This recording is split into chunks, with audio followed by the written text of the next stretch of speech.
And we're live. What's going on, YouTube? Hey, everybody. This is Matt. And this is Mike from the Hardcover Comic.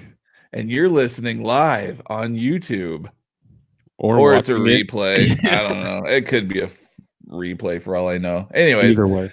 Yeah, anyways, welcome, everyone. Thank you guys for, joining us or watching this at a later time. We greatly appreciate it. This is our weekly show that we've been doing for about a month now, I think. We've been pretty regular for about a month, at least once a week. And yeah, it's been a freaking blast. Lots and lots of interaction, which is really fun.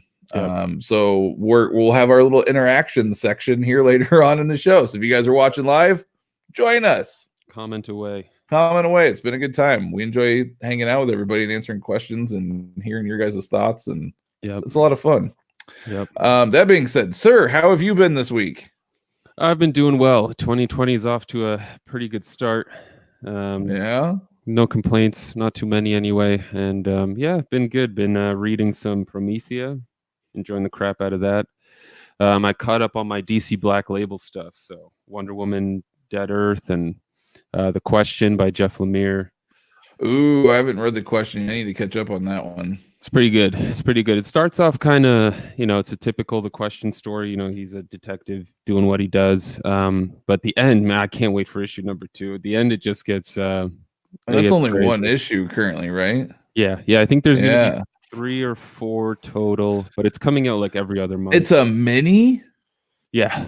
It's like, that's a bummer. It's like those big DC Black Label, like the Killer Smile. And yes. So it's like oversized issues or whatever. Right. Yeah. Oh, okay. So it's basically like, it might seem like a mini, but really it's still kind of a mini, but you get more bang for your buck, I guess. Right. It'll be like 250 pages by the time it's done. That's not horrible. So, yeah. All right. That's fair.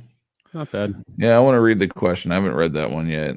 I did get caught up on all the Hill House comics that are currently released, unless something dropped this last Wednesday. If it dropped like last week, I have not read it, but everything prior to that, I did get caught up on all the Hill House comics. Yeah, I think this week the Daphne Byrne series. Yes, Daphne Byrne drops. It's good, man. Currently you got the Lolo Woods. Yep. Yeah, the Lolo Woods. One issue is out of that. It's pretty solid, off to a strong start. Then you got Basket Full of Heads, which is 3 issues out, and I love it. It's a lot of fun. Then you also got the Dollhouse Family. That one's weird. Like, I like it a lot. I'm really enjoying it, but that one's kind of weird. But yeah, Dollhouse Family is pretty solid. And then Daphne Byrne's dropping, and then there's another one dropping later this month or beginning of or sometime next month. Yeah, I forget what it's called. It starts with an I. I think it's one that's actually written by Joe Hill, though. Yeah, there's a couple. Basket Full of Heads is Joe Hill. Yep. I think Dollhouse Family, is that one Peter Milligan? I can't remember now. Anyways, it's solid stuff. So if you guys like horror and stuff, then the DC Black Label seems to actually be pretty solid. Yeah, DC Black Label, the Hill House comic stuff they've got going. I like that they're experimenting, trying different things. They tried Young Animal for a little bit. Hopefully Hill House lasts a bit longer. We'll see. Fingers crossed. Yeah. But I mean, aside from that, I'm trying to think what else I've been doing. I'm in Detroit for anyone that's noticed. I'm in a hotel room right now, just sitting in the corner. Which hotel are you at? Because that's some interesting Holiday Inn. Oh yeah, that's some interesting design there in your chair. Yeah, it's one of those chairs where I'm supposed to be sitting like this, but I can extend my legs here. But I gotta sacrifice for that. Why do you think you take a mic to a Holiday Inn? I know. Thankfully, I was driving. I didn't have to fly and carry this thing with me. Oh yeah, no, that's nice. Yeah. But aside from that, pretty good year. How about you, man? 2020 is off to a really strong start for me personally. With the kids, things have been really solid, so I like that a lot. We're off to a strong start in this house. Good. Kids are learning their place. No, no, it's actually been a lot stressful. We implemented some rule changes in the house at the beginning of the year, and it actually seems to be really working. So I'm enjoying that with 4 kids. It's been rough, but it's nice. From the comic world, catching up some comics. I read I read Transformers Ghostbusters. Oh yeah, it's a 5-issue mini. Came out in 2019, but I didn't know about it. Somehow it snuck under my radar. Stumbled across it while browsing Comixology one day, and I was like, "Oh, don't mind if I do." And read those 5 issues. It's Eric Burnham and Dan Schoening, who I've mentioned before in other things that I think they're absolutely amazing. They're probably my favorite comic duos as far as like a writer artist combination, especially Luis Delgado. He's the colorist. That dude deserves so much respect too, because it's killer. Everything those guys touch is amazing. They do all of the IDW, well, not all, but 90% of the IDW Ghostbuster stuff. And they did like the Ghostbusters Ninja Turtles and all that fun jazz. And well, now it's Ghostbusters Transformers. And holy crap, if I would have read that in 2019 and not 2020, that would have been on my top 5. Like that was a really fun comic. And the Dan Schoening's art was just, it is phenomenal, man. It was so good. Yeah. You showed me a page and it looked amazing. It looked killer. Like he did such an amazing job on it. I was kind of nervous because Transformers are hard to draw. Not everybody's an Alex Milne or Olivia Romita, so right. No, he killed it though. It was really solid. Awesome.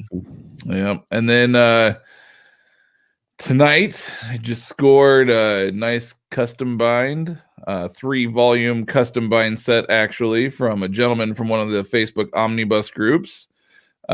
He did not custom bind them himself either. He had bought them previously, but he was letting go of some books, and one of the sets that he was letting go was none other than Garth Ennis's Hitman run, 3-volume custom bind set done in a dark green buckram cloth.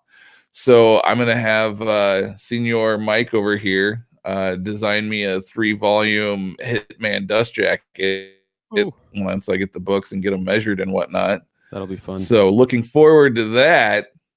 I'm sure you got some ideas already floating around. Oh yeah. That's I love John McCree's artwork. I know it's not for everyone, but I dig his style, so it'll be fun to come up with a nice 3-volume set for sure. And I'm just gonna throw this out here. I'm a fan of like connecting spines. And 3 volumes, I don't know how hard it is to do, but if it's not hard to do, a 3-volume connect spine set, this is like Hitman across all 3 with like some cool. I'm just throwing it out there, giving you some ideas. Oh yeah, I'm looking forward to it. Anytime I can make connecting spines, I'm doing it. I mean, there's nothing more rewarding than when you have them on the shelf and it all works out. Which reminds me, I really should do a video on that Batman No Man's Land set I've got. Yes, 4-volume connecting spine turned out real nice. Once I got the so I think I told you last time, my volume 2, I sort of reversed the Nightwing, so he was leaving everyone, so I got that fixed. He's like, I'm out of here. Yeah. But that's awesome, man. That's quite a find, and from what you told me, it was a pretty freaking great price. Yeah, no, I asked him straight up because his offer was make me an offer, and so I messaged and I said, hey man, what are you looking to get? Because it was for like some personal reasons, and he needed some money to help out his furry friend. And I said, what are you hoping to get? And he goes, I don't know. He goes, I didn't bind these. I bought these off someone else previously. And he goes, I honestly don't remember what I paid. And I said, well, I don't want to lowball you because that's not cool. I said, but at the same time, I don't know how much I can really justify dropping on some books right now. Right. And he said, we kind of went back and forth, and he goes, well, what are you thinking? And I go, well, I know because he doesn't know much about binding in general, because like I said, he bought these from someone else. And I said, well, I know that to do a simple bind like that, it's about $22 a volume. Yeah. I go, but then you have to take into account the singles, because this is bound from singles, not trade paperbacks. So I was like, so then you got to take into account buying all the singles to boot. So I go, I don't know. And he goes, look, I'll do $100 shipped. I said, done. Yeah. I'm not gonna tell you no to that. A 3-volume Hitman. So he said it's the complete series. It's all bound from singles. I was like, done. I'm not gonna pass that up. That's a done deal, my friend. Yeah, that's an incredible price. And he was grateful because now he's gonna have the money he needs to help out his furry 4-legged friend. And there you go. I get an amazing set, and I get to let you have some fun designing me some dust jackets. And you get to have those signed. Oh, yes. So cherry on top. Yeah, cherry on top. Coming in March, Garth Ennis is going to be at Planet Comic-Con in Kansas City, and I'll be there. Mike better be there. We're going to be doing some live things and stuff from the con as well, and we're going to interview like fans and con goers and all that good jazz. But yeah, Ennis is going to be there, and I'm going to have him sign all 3 volumes. I don't care if I have to pay $10 of me sign all 3 volumes. Yeah. Hopefully for those he'd sort of just say, don't worry, he'd waive the fee, you know. I mean, that'd be cool. Maybe he'll be blown away like Azarello. But you know what? It's actually gonna be even more badass because hopefully I'll have those dust jackets before we go. So then it doesn't look like just a green buckram cloth. It'll have like a really cool design on dust jackets and things like that. And then he's gonna be like, oh my God, who did these amazing books? And I'm gonna say, this guy. And then he's gonna like shake your hand and say, sir, you want to work for me? And you're gonna say yes. And none of that's ever gonna happen in real life. But that's fun. I've had plenty of I had that happen with John Wesley Shipp, so I'm used to fake offers.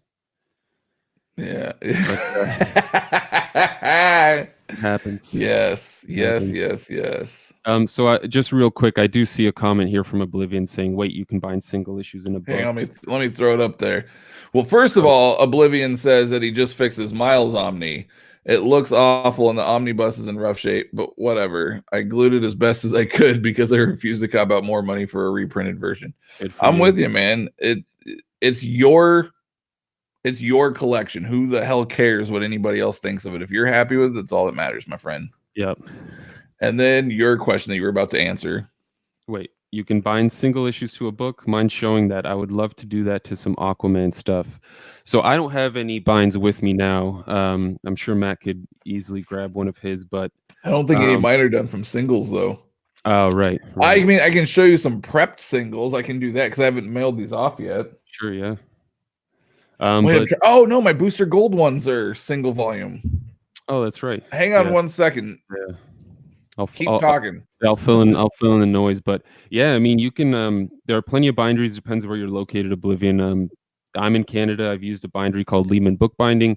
We do actually have some videos if you're interested of custom omnibuses. I recently uploaded a Captain America one with single issues.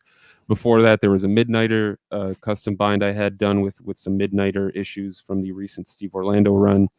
And then in the States, I know there's a few. There's Comics Unbound. There's Houchin. There's I forget. There's Herring and Robinson. There's a few companies. Depends where you're at, but yeah, you can bind single issues and let Matt take over here. Yeah. So I actually forgot my Hellstorm is all single issues. That's right. And I love showing this book off. It's sexy. So Hellstorm. Hellstorm. There's the spine. I've done an overview on this book before if you want to go find the video and things like that. But this is my Hellstorm custom bind. And in it, this is all bound from single issues. So I collected, I bought them all off eBay. I got the single issues. This one I did not prep, but I can show you a prepped version as well. I sent them in. I had Omaha Bound, who works with Houchin, Omaha Bound Entertainment and Houchin. They bound and designed these for me. Let's see if I can kind of hold them up here. So yeah, as you can see, they removed, well, this one, actually, I don't think they removed the double-sided ads in this one, but it's got some of the ads still, yeah, it's got the ads still in there, so they didn't remove the double-sided ones in this, but this is all the, as you can see, it has all the ads, which is kind of cool when you go back and you're looking at a book that was made in like the 70s, 80s, 90s, etc., and seeing all the old ads, and then you're like, oh, this is really cool. I like this. This is what a prepped version looks like that has not been bound yet. So this is going to be for my Ghost Rider Volume 2. I already got Volume 1 done a while back that was made out of the early trade paperbacks, and then these are all the single issues. So Mike has actually done some videos on our channel of prepping single issues. So if you want to find that video as well, you can kind of see how it's done. But basically you remove the cover off the front and back. Obviously you keep the front cover because you want that in your bind, of course. Who doesn't want front covers? But you throw out the back cover. I went through and took out all the double-sided ads because I didn't want to mess with the double-sided ads. So I took out all the double-sided ads, keep them in order, and then I rubber band them and everything so that they're in order, and then I'll send it in with an order form sheet attached to this, and then they'll bind them in this exact order. But it's pretty cool, and Mike's got a really in-depth video about how to do it. I was always afraid, I'm not gonna lie, I was always afraid to kind of prep my own custom binds because I don't know, I was just afraid I was gonna mess something up. I just had never done it before. You got to remove the staples, obviously. I had never done it before, so I was kind of nervous. And Mike's like, it's really not that hard, dude. Just do it. So I watched his video and I go, oh, that seems pretty simple. So then I went in and I started doing it, and I messaged Mike immediately and I go, this is so therapeutic. There was something about it. I just you can have like your music blasting. I was watching something on Netflix and I was just going to town. Next thing I know, 3 hours had gone by, and I think I had prepped 97 issues that night in like 3 hours. I just was but it was fun. It was so therapeutic. I was like, I need more stuff to prep, but unfortunately I don't really have much more to prep right now. So, but no, man, it's awesome. I love it. Yeah, I'm always waiting for stuff to prep. It's a good time. And you can also do with trade paperbacks. If you guys don't know that, it's definitely a little riskier. Because I got a lot of trades that I need to prep. Getting that cover off is really where the fear comes in. I should do a video for that soon. I'll have the Wildstorm by Warren Ellis in trades to bind soon. So. Good, because I screwed up. I had luckily it was only on the first volume. I didn't do the hairdryer trick to loosen the glue. Right. And I just was like, I'll just peel it off. And I'm an idiot. So, I mean, I didn't mess anything up because I'm not going to put a cover of a trade paperback in my custom bind. Right. So I didn't ruin anything per se. I just need to get the hairdryer and the glue. But yeah, don't do what I did. Make sure that you do that. Yeah. Hopefully next week I can get a video for that going.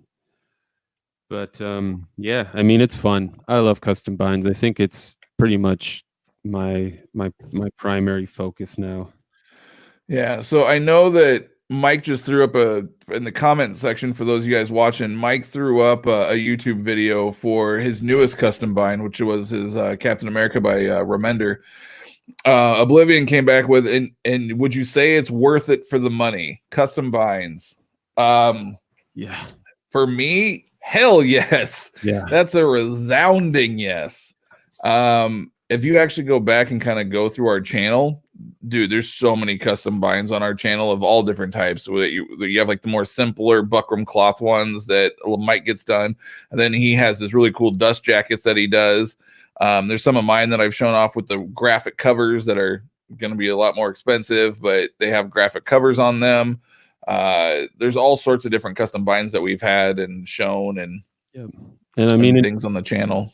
In terms of the cost, if you're doing the simple buckram bind, you're paying like $25, $30 tops. Yeah, 25 usually tops if you're just doing the buckram cloth. Yeah. So, and then Mike, I'm going to throw it out there because he doesn't like to toot his own horn, but Mike can design dust jackets for you guys if he ever checks his email, that is. Yeah. So you gotta hit him up when he's reading emails, but he'll for a small fee, he will design dust jackets for you guys, and you can see his work on his custom binds, and he's done work for some others. And I actually just sent some he did for me for my Booster Gold binds. I just sent him to Haushin to have those printed today, actually. Haushin got back to me, said that they received the files, and once they get them printed, they'll send me an invoice that I can pay, and they'll ship them out to me. So hopefully within the next week, I should have those dust jackets in. And once I get those and get those put on my Booster Gold binds, I'll do an overview of that, which I'm really excited about. So, yeah, which reminds me, man, I got to find a place that's not Staples, because Staples has been, oh man, this last set of dust jackets I had to print. So they did mess up and only charged me $9 the first time, which is cool.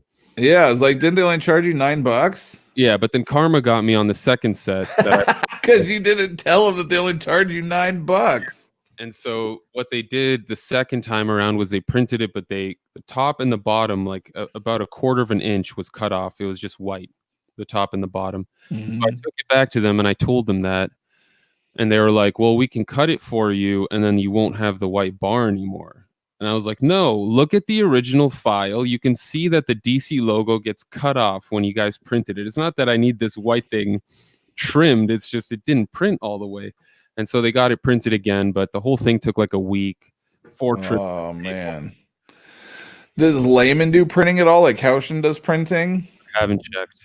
Dude, look into it, man, because Haushin does printing. So I'm excited because they're going to do like a legit dust jacket. Whereas the printing, I've done Staples before too, and I had you know, it wasn't the best. So I'm really excited to get a dust jacket from Haushin. I'm super stoked about that. Yeah, I got to find a smaller spot that does more interesting work. Jarrett Tyree has a really good question. What are your guys' thoughts on custom prints, thus being able to edit the size of your custom bind and manually remove the ads? I love it if you can afford it. Yeah. I would think doing something like that is rather expensive, but if you can afford it and or you have access to a printer where you can print all those things on the right kind of paper and whatnot, I think it's genius. I actually owned a custom bind at one point in time. It was the Green Lantern Corps. Someone who I believe was in the UK somewhere had done like 10 of these or 15 of these. There's like a handful of these books that are floating around. Sometimes you can find them on eBay and whatnot. Yeah. But it's a Green Lantern Corps custom bind. But that's what they did. They custom printed them, and so they're the size of an actual oversized omnibus. And they looked great. They looked amazing. Like whoever did had spent a lot of money. I don't know if these were prototypes. I don't know what it was, but these things were phenomenal. Unfortunately, a while back was at a point where I kind of needed some money, so I parted with that. But or else I'd show you guys. But like I said, there's every once in a while you'll see them on eBay or on Reddit or Facebook groups, things like that. They're floating around out there. Dark so web. Yeah, out on the dark web. But I mean, yeah, if you have access to a printer, I mean, that's the way to go, is to just get your own printer. There's no way it's cost effective to go to a printing place and have it done. I think it's better for you to just get your own printer. I've thought about it. Maybe one day. What would a print? Have you ever looked into it to see like what a printer like that would even cost? It's such. Because I'm assuming you're not using like a normal everyday like laser jet printer. You know, it's got to be like a special kind of printer. Yeah, it'll and be then like the paper. How much paper? Because it's like that. You want to use the thick, glossy. You know. Yeah, heavyweight, a nice gloss. Yeah, the heavyweight paper. Yeah, I mean, you know, I guess it depends, right? If you add up the cost of you buying $3.99 issues for 5 years, you know, to get enough for a 2-volume set or something, it might be worth it. But then you're printing like 1,000 pages, you know, 500 individual pages front and back. So then you got like the cost of the paper and then the cost of the ink. The ink is You're where gonna go to 10 ink cartridges just to print one omnibus. Yeah. I don't know if it's cost effective. I love it though. I love the idea of it, and people that can do it and do it, I think is amazing. I've seen a few of them over the years, and I think they're incredible. Yeah, I mean, if it's a story that you cherish, I mean, if it comes to it one day and I want to make an Absolute Animal Man by Grant Morrison, I would buy one. Who knows? I would buy one. Just don't let DC know, because I'm sure they'll have some lawyers at your front door. No, they'll just announce it and then cancel it the next day.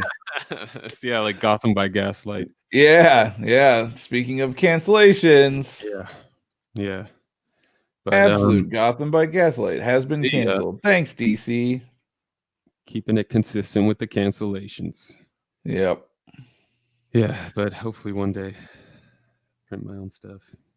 Yeah, that's an excellent question, though. Yeah, let's. I feel like I want to jump into Thor #1 at some point, but I feel like there's a couple more questions here about binds. So, yeah, we love binds. I would love to see that. I'm about to see that video. Awesome.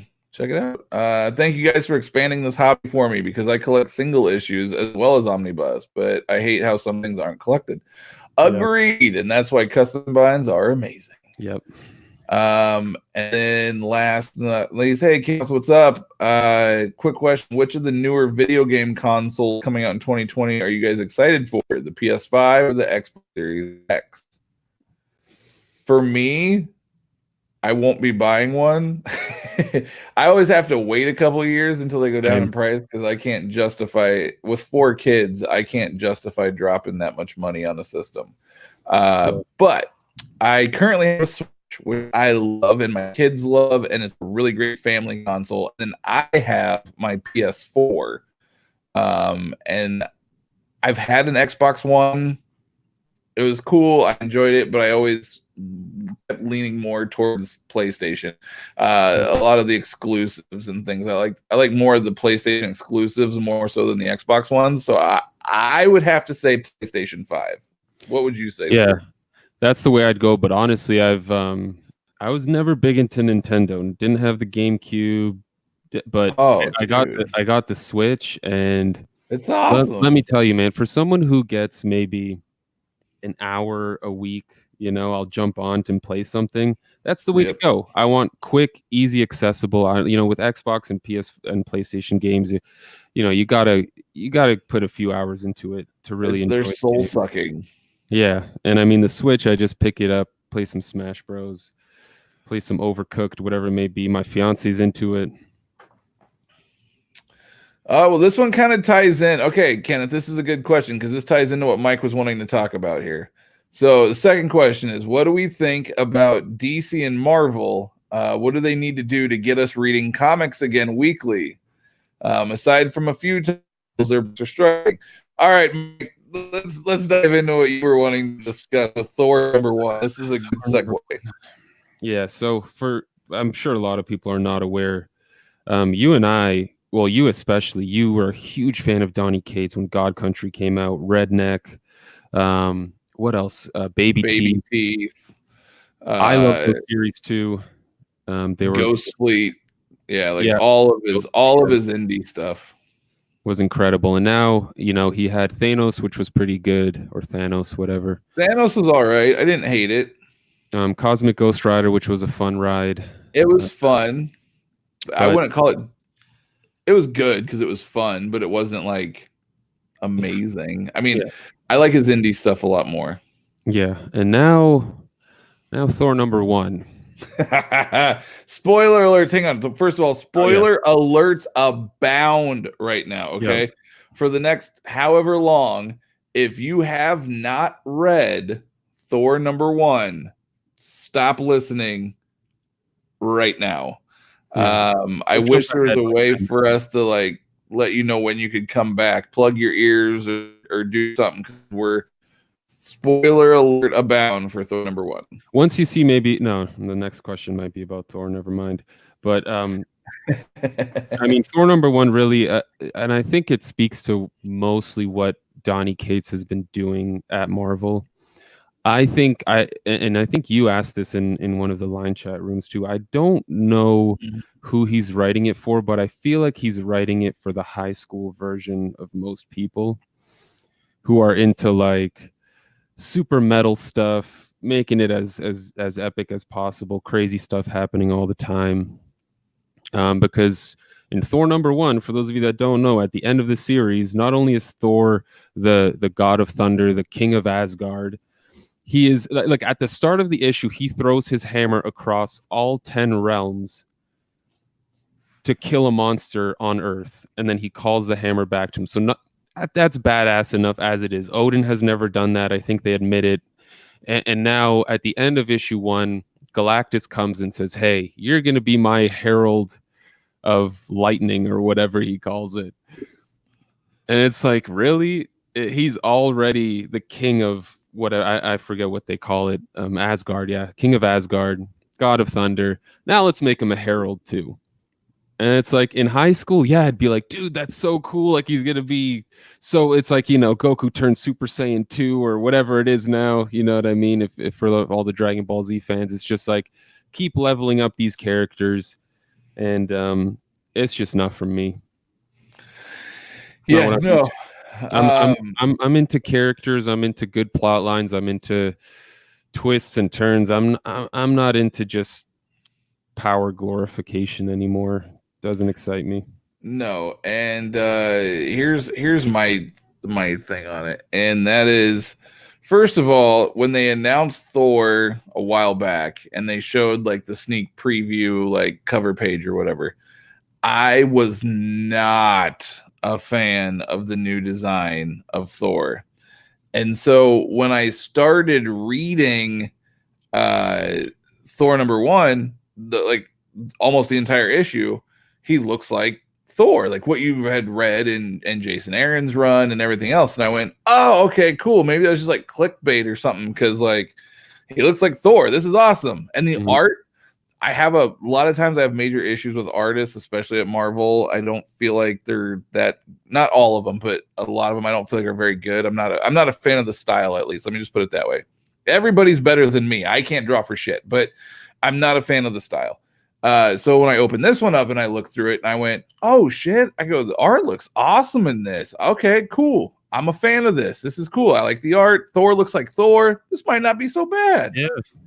And then you get to the end and he becomes the herald, and all of a sudden he's rocking that new black costume. And I went, and I know that's probably not Donny Cates' call. It's more of an artist thing, but I was just really bummed out to see that outfit because I don't like it. I think especially that cover, he just looks like Fabio. I'm not a fan. But that being said, in regards to Donny Cates and his Marvel stuff, I absolutely adore his indie stuff. I think it's phenomenal. I really love Donny Cates' indie stuff. I think he's a fantastic writer. I think he's a genius. But as you were saying with, I think he's writing it for like the younger teenage crowd. I started kind of paying attention to people in chat rooms and Facebook groups and things like that kept saying like, oh, Donny Cates' Carnage run was amazing, and his Venom and all this stuff, like absolute Carnage and Venom and this, that, and the other, and Thor, Thor now, and Thanos and all this. Like, this was all so amazing. And I've noticed that the crowd that is saying all these things it's a younger crowd. It's so good. Yeah, there's nothing wrong with that at all. But I started questioning because I'm 37, damn near 38, and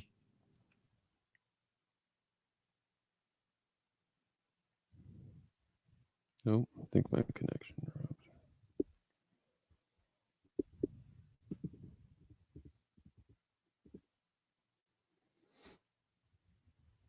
Questioning Cates. My connection dropped hard, man. Yeah, that was crazy. Mine dripped out too. Okay, so anyway, how many people are sitting there saying like, how many people are going, sorry, I lost my train of thought. We keep dropping connections. So I said, like, how many of these people are under the age of 30? And I would say a good chunk of the people that are really loving Donny Cates' current stuff are under the age of 30. And I've noticed that a lot of the people that are a little bit older are kind of like not really feeling it. So I think he is catering to a younger crowd. And I guess the way I started looking at it is I was like, I now feel like the guys that felt when I was growing up and I was like, oh, we just lost Mike. Let me finish this off and I'll try to bring Mike back into this. So when I was like, oh, I'm watching stuff from the 90s. I'm a fan from the 90s. And then I'm reading 90s comics and 80s comics and bronze and modern for the win. Yay. And there's probably a bunch of like Silver Age guys that were going, those aren't comics, these are comics. And I kind of feel like I'm now that Silver Age guy looking at these kids that are reading like the 2000s comics and going, I love these comics. And then me going, those aren't comics, read stuff from the 80s and 90s, these are comics. So I think it's just a passing of the torch, so to speak. So I guess I can't hate him for what he's doing, but it's not for me.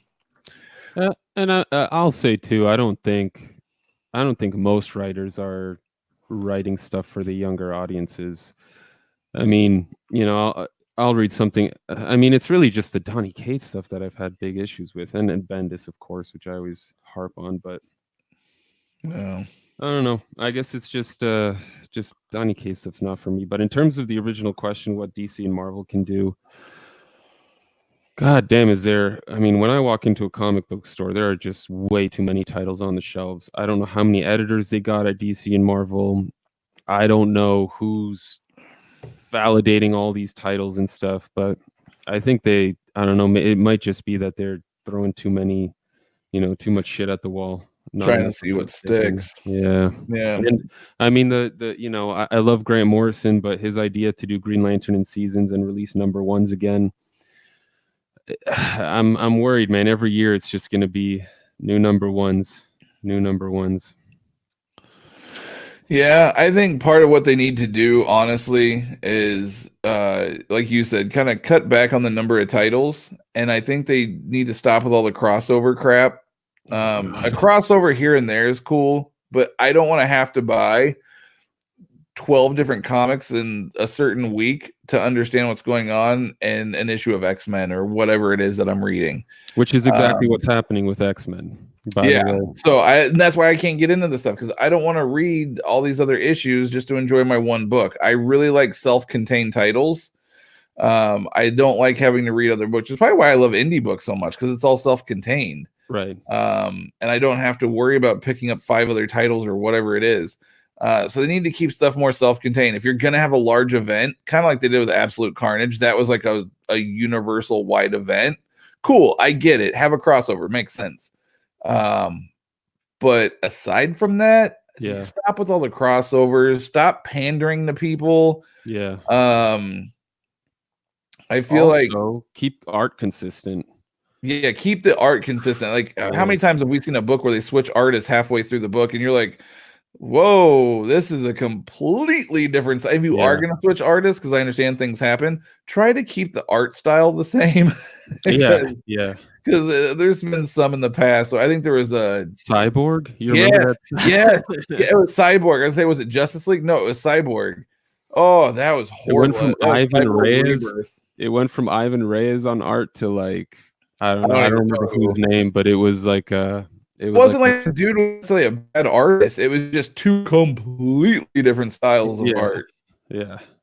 It was interesting. It's just weird too, because you look back on, even I was flipping through some Green Lantern Corps. I'm just doing research for a new video, and man, Patrick Gleason drew like 40 issues in a row or something.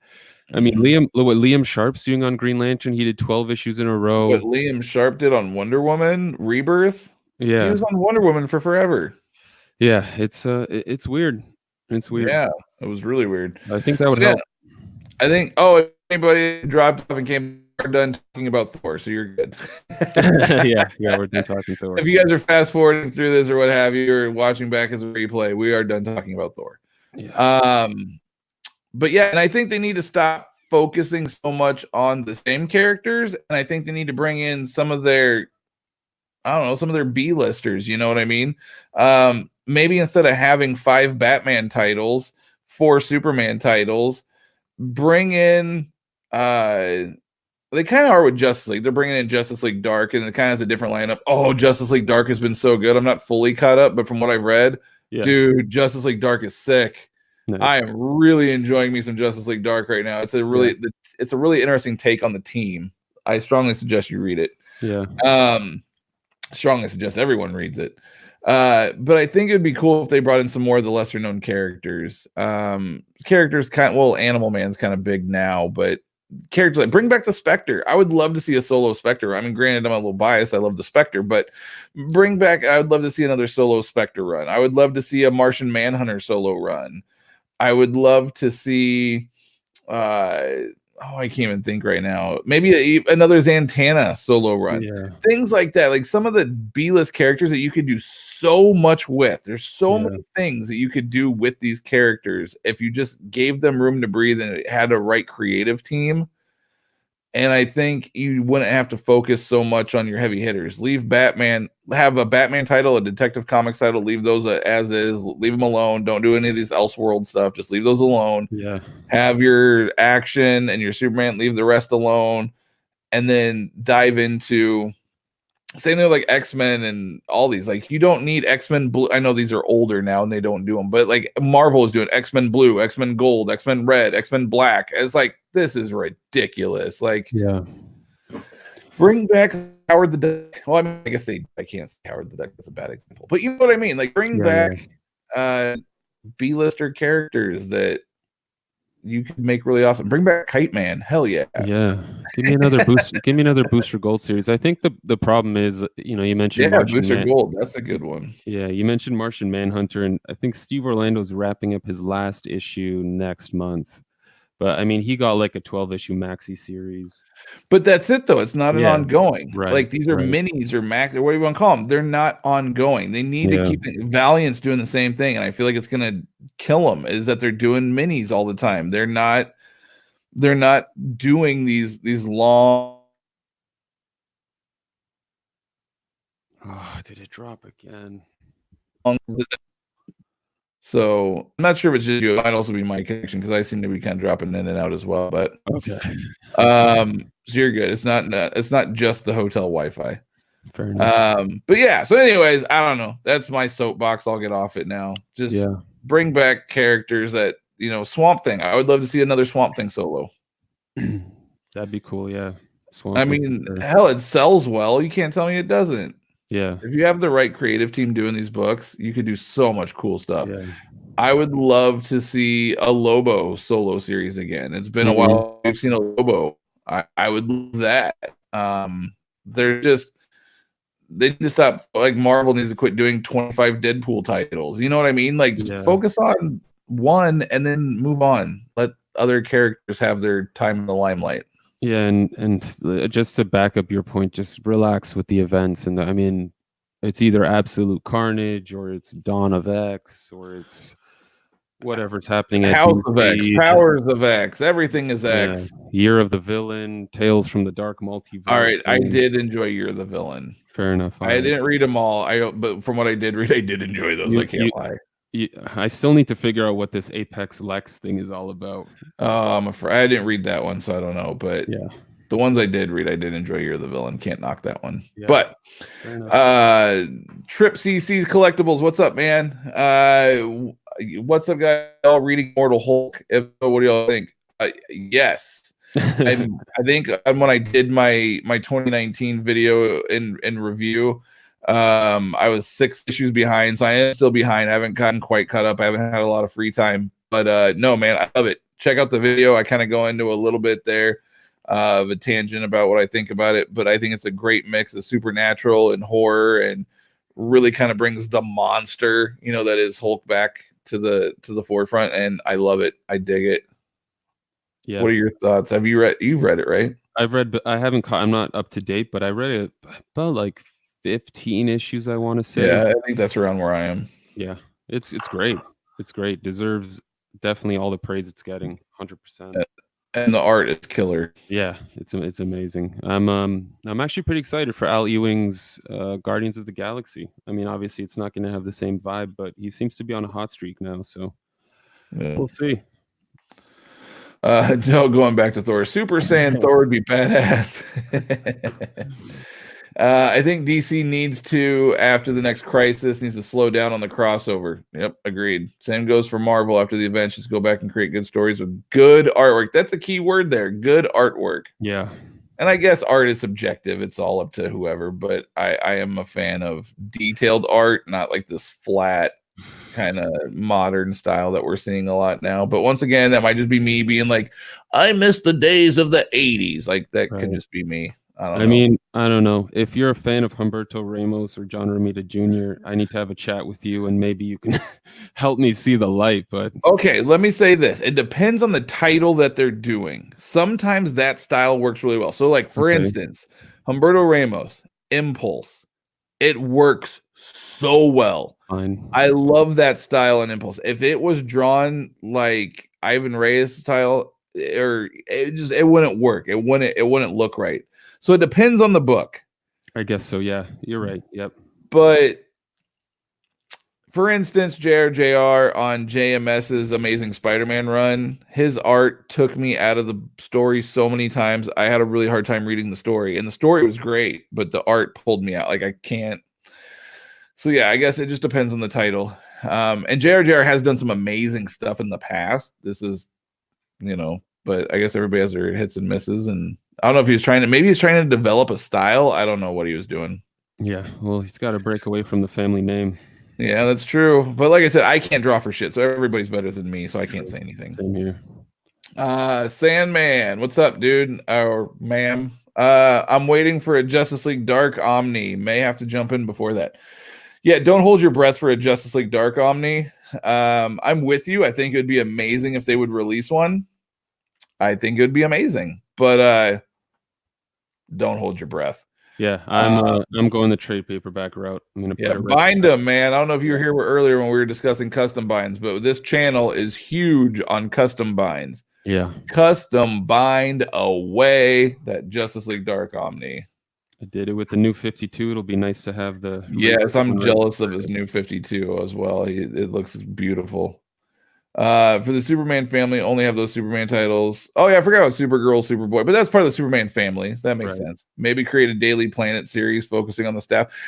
If you did that right, like they did it with Gotham Central, yeah, that could be dope. Yeah, that could be a really, really good comic if it's done correctly, or it could be extremely cheesy. You have to get the right creative team.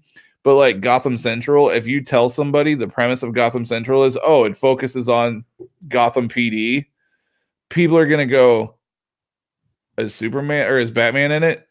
I mean, he makes like an appearance here and there, but is he in it? No, not really. Like this focuses on the police department and Commissioner Gordon and Rebecca, Detective Montoya. And you're like, what? That doesn't sound like a book worth reading. Yeah. And then you read it and you go, hot damn, this is an amazing book. Yeah. So that's actually a really good idea. You should try to pitch that if you know any good writers. Well, there's like a Lois Lane maxi series now, and then there's a Jimmy Olsen one too. And I've read the Lois Lane one a little bit. It's I know Greg Rucka's writing it. Oh, that's a good writer. Yeah, the story's really good. It's just her doing hardcore investigative journalism. And then I think Mike Perkins does the artwork, and he's got that sort of gritty noir style, so it fits perfectly. And then Matt Fraction and Steve Lieber, who did the Fix together, they're doing the Jimmy Olsen title. And it's got like it's Jimmy Olsen. I mean, it's like ridiculous hijinks kind of thing. So I mean, maybe it'll one day converge into just a Daily Planet title. We'll see. That would be pretty sweet. Like I said, if you got the right creative team, like a Brew Baker, somebody to write that, that could be really good. Or it could be like even an anthology style series, do the that same could thing. Be cool too. Yeah, do the same thing they're kind of doing now, where you've got a Lois Lane and a Jimmy Olsen title, just kind of merge them together, get a Perry White storyline going too. Maybe he's going through a divorce or something. I don't know. Golly, Superman, my wife cheated on me. Yeah. Amen to Swamp Thing series. Heck yeah, man. That would be an amazing. Greg Capullo to do the artwork. Damn. That wouldn't be bad. We've already seen Snyder. I said Zack Snyder in my thing. I meant Scott. I did say Zack though. But we've already seen Snyder on Swamp Thing, so I'd like to get a different writer. But yeah, dude, Capullo on art doing Swamp Thing with like a hardcore like a horror writer, dude, I would almost like to see a Grant Morrison Swamp Thing. Like, I know he's done it in the past, but like I want like a more modern take. Like after reading, and he didn't do it for very long. I want like a longer run, kind of like what he did on Animal Man and Doom Patrol. Like, I'm curious to see what he could do with a longer run, especially now that he's like back with DC and doing like Green Lantern and stuff. I would really like to see him come back and do a nice long run on Swamp Thing with Capullo on art. Yeah, or even Liam Sharp on art. Dude, Liam Sharp's backgrounds and the detail that he puts in that. Ha ha ha. Dude, that would be amazing. Yeah, all the panels he does. I mean, I'm sure there would be roots and I would almost feel bad for the guy because you know he's gonna go just balls out on the background, and you're like, you don't have time for this. No, he's gonna put everything on the back burner. Or Alvaro Martinez, who has been doing Justice League Dark, his Swamp Thing's pretty great too. But yeah, hopefully someday it'll be a mini. Yeah, that needs to be a nice long run though. Gotham Thrasher, Metallic Phoenician.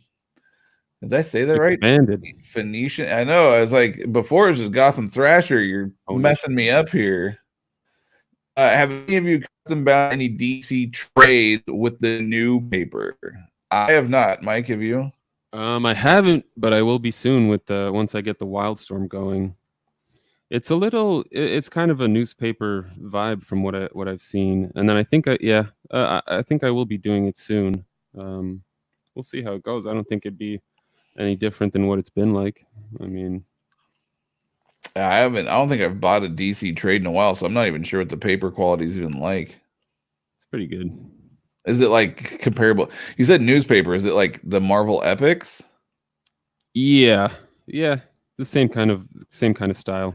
Yeah. Oh, that wouldn't be bad. I think that would bind pretty well. I like it. You don't see, because the problem, I like glossy paper, but if you're reading under a light. Oh, that fucking glare. Yeah. Oh, so dude, that is the worst. Yeah, I know. Tell me about it, especially when you're trying to record a video, show the artwork off. Yeah. Jesus. You have to dim your monitor. Yeah. No, that's bad. So yeah, I don't know. I'm not familiar with the paper. I'll have to take a look. But like Epics, I think it would bind well, especially like a glued binding. I think it would turn out really well. Yeah. I don't see any issues with it. Jarrett, thoughts on thoughts on Absolute Carnage? Worth collecting the single issues. I can't answer that. I tried getting into it in the very beginning. It wasn't for me. I wasn't a big fan of it, so I couldn't tell you. I know that I will say this. I have seen a lot of people praise the series. So maybe what I always recommend to anybody is if you're not sure about something, read a few issues digitally. Especially half the time you can pick one up on Comixology for 99 cents. Oh, yeah. Spend a couple of bucks, get a few issues on Comixology, read it digitally, see if it is something that you're into. If so, go out and get it. If not, you wasted $2 or $3. Who hasn't burned a few bucks? I mean, it's not that bad of an investment. Sometimes, especially with Comixology, has like sales. Sometimes you can get like trade paperbacks, like whereas like 5 to 7 issues in it for $4, things like that. So, and I mean, it's getting the official omnibus release too. So it is, yeah, that it is getting the official omnibus. Obviously, before you drop some serious cash on that, you're obviously gonna want to, you're obviously gonna want to test the waters and see if it's even for you before you do that. Frank Miller Swamp Thing with Jock on art. That doesn't sound like a horrible idea. No, that'd be fun. Yeah, I wonder what Frank Miller's brain would do with Swamp Thing. I don't know. If that were the case though, I would want like late 80s, early 90s Frank Miller. Well, we gotta invent a time machine. I know, but I'm saying like if that was the case, that's what I would want. Yeah. Perfect world. That'd be cool. I don't know. See, I like Jock's artwork. After you said Liam Sharp on Swamp Thing or Greg Capullo, Liam Sharp is my number one pick. They're just so detailed, and they don't just stop at what's inside the panel. They go above and beyond in like shape the page around the character, which just adds so much more to it. And Jock he's a great artist. I love his artwork. He's fantastic on Batman, but he's not super detailed. And I just feel like Swamp Thing deserves that, the detail. I want to see the little flowers on him, Yes. You're gonna get that with Capullo, especially with Sharp. Man, Sharp's my number one pick. Actually, my number 2 pick. It's not as much. I just love this person as an artist. They're one of my all-time favorite artists. Your detail wise, it's gonna be heavy lines and lots of line work. But you maybe not see so much as like the flowers and whatnot that you're talking about in detail. Right. But Mandrake, Tom Mandrake. Yeah. That would be a dope. That'd be really dope Swamp Thing too. Yeah. Let's see. I really like it. It's a cross between the Epic paper, like we were discussing, and later 90s newsprint. Yeah, I think it would bind really well. And Mike, if you do anything with it, I'd be interested to see your videos.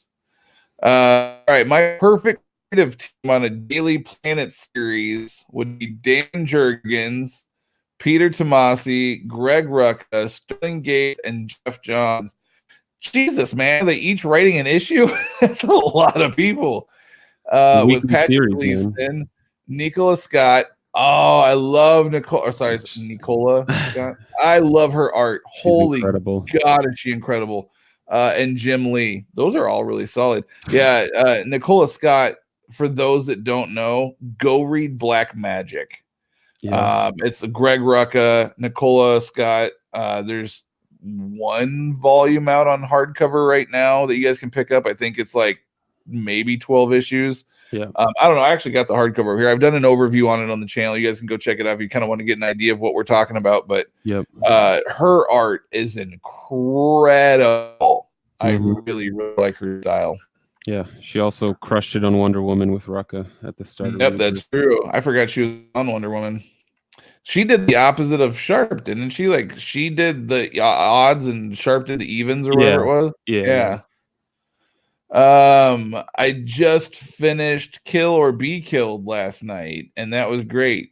Yes, I haven't read all of it, but from what I did read, I did enjoy it. Have you guys read Dark Arc from Cullen Bunn? I know y'all like his stuff. I highly recommend it. It's gonna read a few and stuff. I have not. I'm gonna add that to my list though. Actually, I'm not even sure if I'm familiar with that one. Yeah, it's an Aftershock title. I don't know if I think he did like a little mini recently for it, sort of continuing it. But I think there's a hardcover out for it now too. Or it's I'll have to take. Is it because a lot of his indie stuff is horror, which I love. Oh yeah, is that horror as well? I think it's a dark horror twist on the whole Noah's Ark thing. Okay, yeah, no, I'm adding that to my list, so I will definitely be checking that one out. I do like Cullen Bunn. His indie stuff is great. John Conway, what's up, man? Debating on picking up some Daredevil Omnis, Bendis and Brubaker, or the Infinity box set. What do you guys think is a better buy? Wow. Talk about two ends of the spectrum, huh? No, right? That's a loaded question, man. Because they're so hard to compare. If I had to choose, I would go with Daredevil.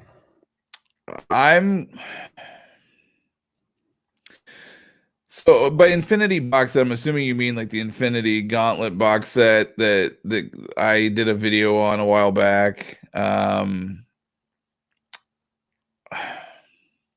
don't know. Here's the thing. What do you enjoy more? Do you enjoy epic space opera, or do you enjoy dark and gritty street crime?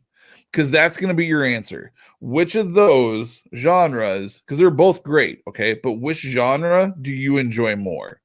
That being said, Bendis on Daredevil is probably one of the greatest Daredevil runs. Bendis is kind of hit or miss with me, but his Daredevil run, absolutely incredible. Yeah. Loved his Daredevil run. It is so good.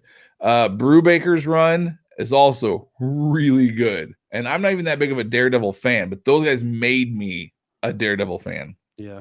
So it was great.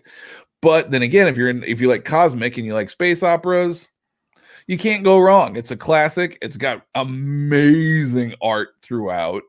You got Ron Lim, you got George, no, not George Perez, sorry. You got Ron Lim. I don't remember who all did the art now. I think Perez is on there. He did Infinity Gauntlet. Oh, that's right. Yeah, it is Perez. Drawing blank.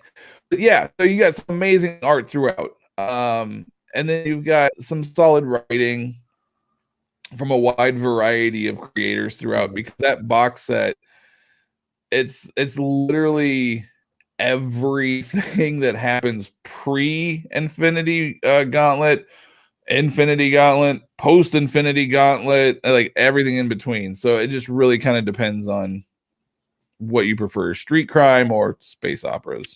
I imagine the Infinity box set will probably last you longer as well. Correct. It's just denser too in terms of the story. I mean, Bendis is, it's going to take longer to read. There's more words to read. It's a much wordier book. Bendis likes to write wordy stuff too, but that's not, the 80s and early 90s. Yeah. Trying to remember, damn, how many pages was it? It's like 4,000 or something, right? I think it was over 4,000. 5,000 maybe pages. It's not over 9,000, is it? I don't think so. But there was like no, sorry, that was another Dragon Ball Z. 13 books. Yeah, I don't know. It's like 13 books or whatever in the thing. It's a lot. So plus you get a sweet slipcase, man. But here's the other thing too. When I go to buy a book, especially nowadays where I got to be a little bit pickier, I look at, am I going to reread this, or am I going to read it once and then have it sit on my shelf? Mm-hmm. And if the answer for me personally, I'm going to reread Daredevil. And so I'm picking up Daredevil. Whereas I probably will not reread the Infinity Gauntlet stuff. So that's another way of looking at it. But that's a great question. Tough choice. J Fabric Swamp Thing is sick too. We're listing a lot of DC artists here, just saying. Yeah, Marvel step up the game.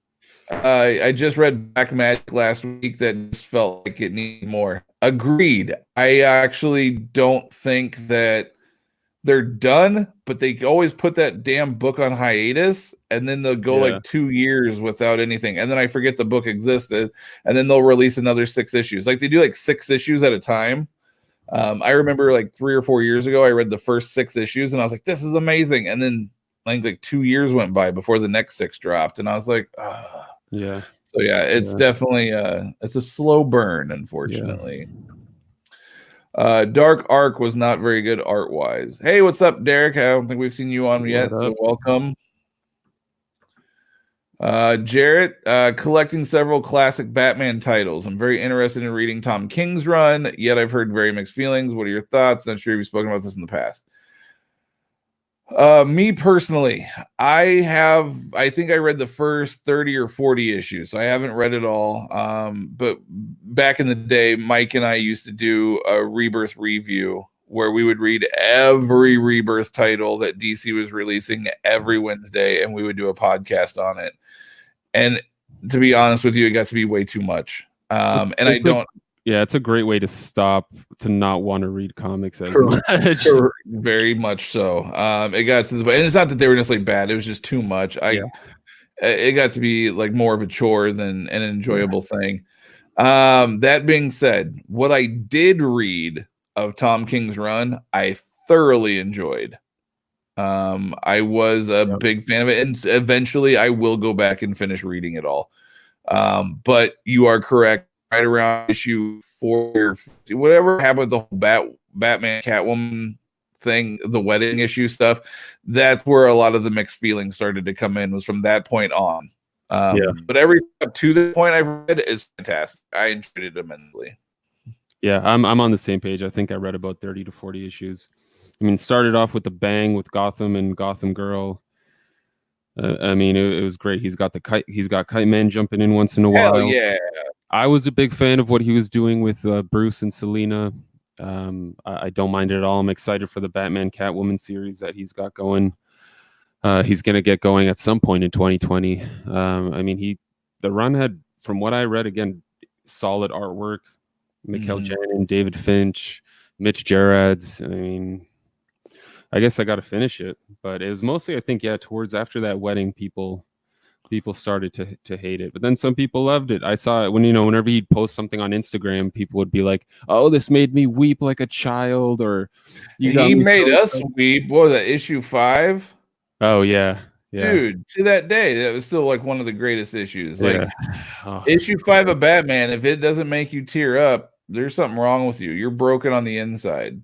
Because it was phenomenal. And we actually met Tom King a couple years ago, and we actually asked him about it. And we straight up told him, dude, Batman issue 5 was, and I think he told us he wrote that right around the time his grandmother was it that died.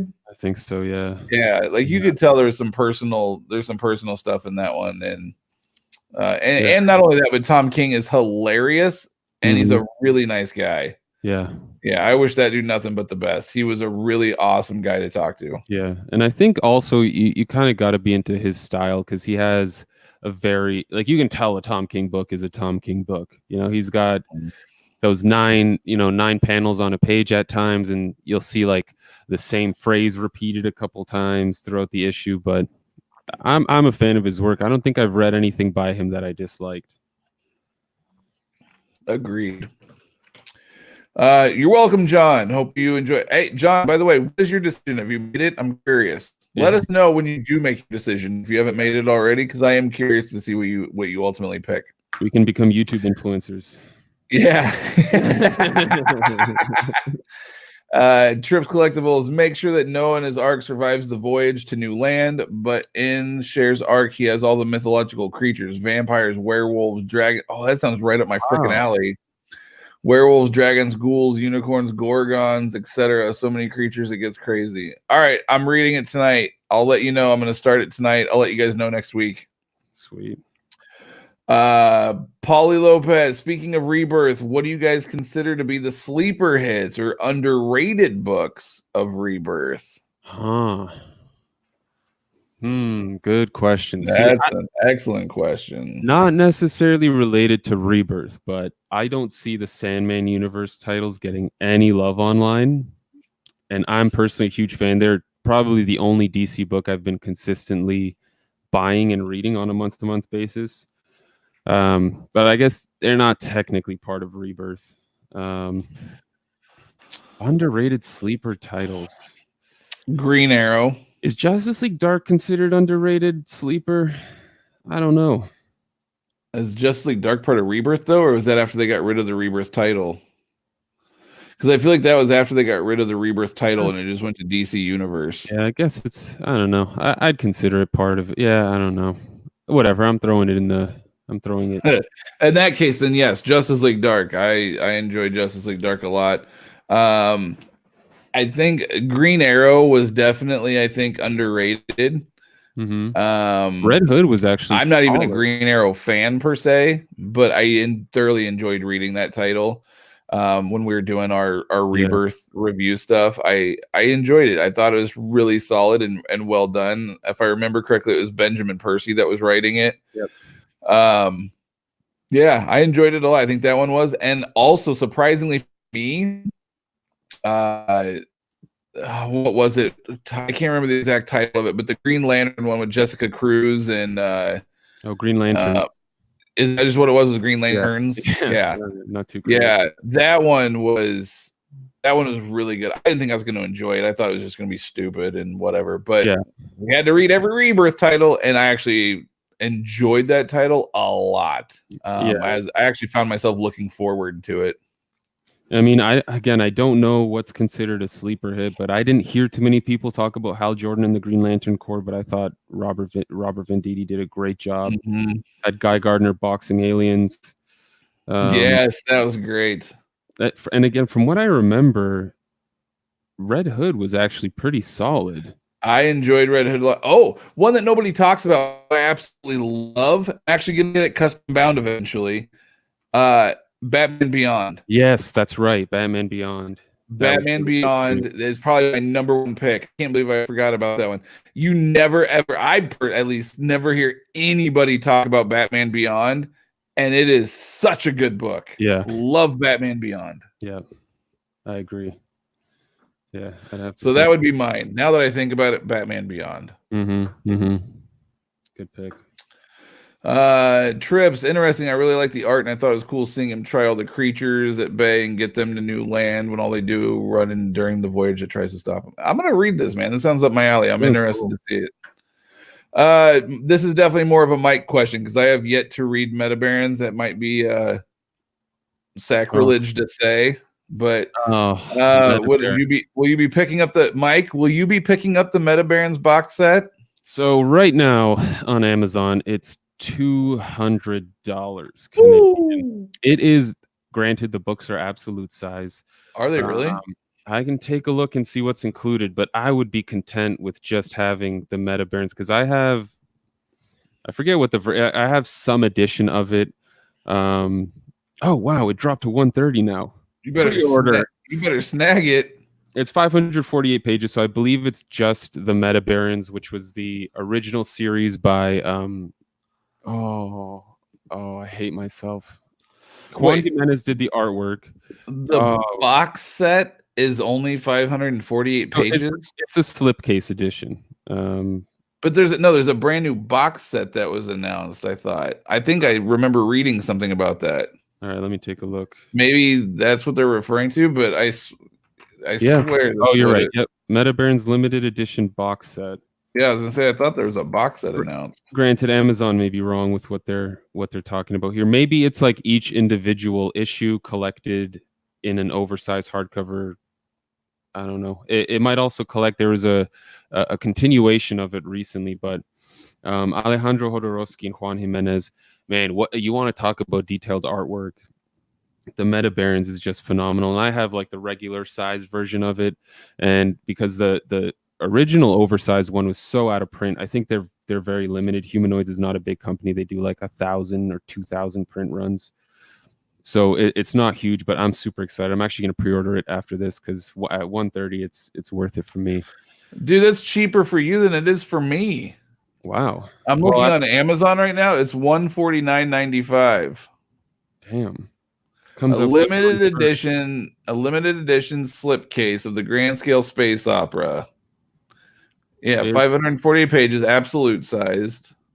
It's beautiful. But here's the question for those like me, okay, that maybe haven't read Meta Barons. Do you need to read the Inkall and all that stuff first, or can you just jump right into Meta Barons? No, I read Meta Barons before I read the Inkall, and it's not really tied into it. Really, the Inkall, it has the Meta Baron character in it, but this is like the timeline from when they were a clan called I never know how to pronounce it, Castakas, and they basically so the Meta Barons, the way you become the Meta Baron is by killing your father, who is the current Meta Baron. Well, that just sounds rude. And so it goes through all these eras of different Meta Barons, is how one took over the other. And each one, it's never like, oh, he just kills him in a battle or something. It's always some crazy, weird twist. I love that series so much. And I got like the newest, whatever it was called, the Inkall slipcase thing. And let me put it to you this way. Is it one, because as we've discussed in the past, some books read well digitally, some books do not. For instance, Hellboy does not read good digitally, reads great physically. Yeah. Is Meta Barons one that you can read digitally, or is it definitely one that you need to take a risk on the physical format in order to really thoroughly enjoy it? I think it can be done digitally. I think so, but I don't think I don't know, man. Not on the phone. It's just too small. It's just like on my iPad. I think you'd be good. I think you'd be good. Yeah. I'll check it out because everybody does keep talking about it. It's one that's kind of been on my need to read list for a while now, and I just never get around to it. It's different, but I love it. All right, cool. Jarrett, definitely excited for James Tynion to be jumping on the Batman. I agree, man. He does a lot of fun stuff. That dude crushes it. Yeah, it'll be exciting to see what he does. Jorge Jimenez on artwork. God damn. Jarrett, if you haven't already, definitely reread Doomsday Clock. Oh yeah, because we talked about this. I think it was last week. Yeah. From beginning to end, it's so good without the release delays. I don't doubt it. I believe that 100%. It's Jeff Johns and Gary Frank. It's probably phenomenal, but yeah, we were just bitching and moaning about the delays, really. Yeah. So we're caught up on our comments. We've got about 7 or 8 guys, kind of 10 bouncing around watching live. We have a question for you guys that we kind of want your guys' feedback on. we're interested in doing some things. So we obviously want to grow the channel. We want to do some things that we haven't done yet. So one of the questions, or one of the ideas, I guess you could say, that Mike and I were kind of floating around was we were thinking about doing what most YouTubers do and kind of creating a Patreon page. Now, I know you guys are probably groaning, going, another Patreon. I get it. But here's the kicker. We want to make it more fun for you guys because we're not trying to like make money off of it per se. We're trying to grow our channel more. And since Mike and I are more limited on our spending now and things, we're not always able to get all the newest releases and all the the things. Now we have to be picky, so maybe we're only getting maybe one book a month or one book every other month, whereas before it was a lot more. So here's our idea. We do a Patreon where a minimum of $1, and you do more than that, great. If you don't do it more, I could care less. But we do a minimum of $1. Once, depending on, obviously it's going to depend on how many subscribers and how many people participate.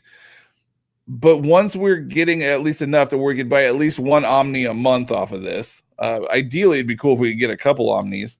We'll buy the Omni. We'll do the overview on the channel like we do for everything else.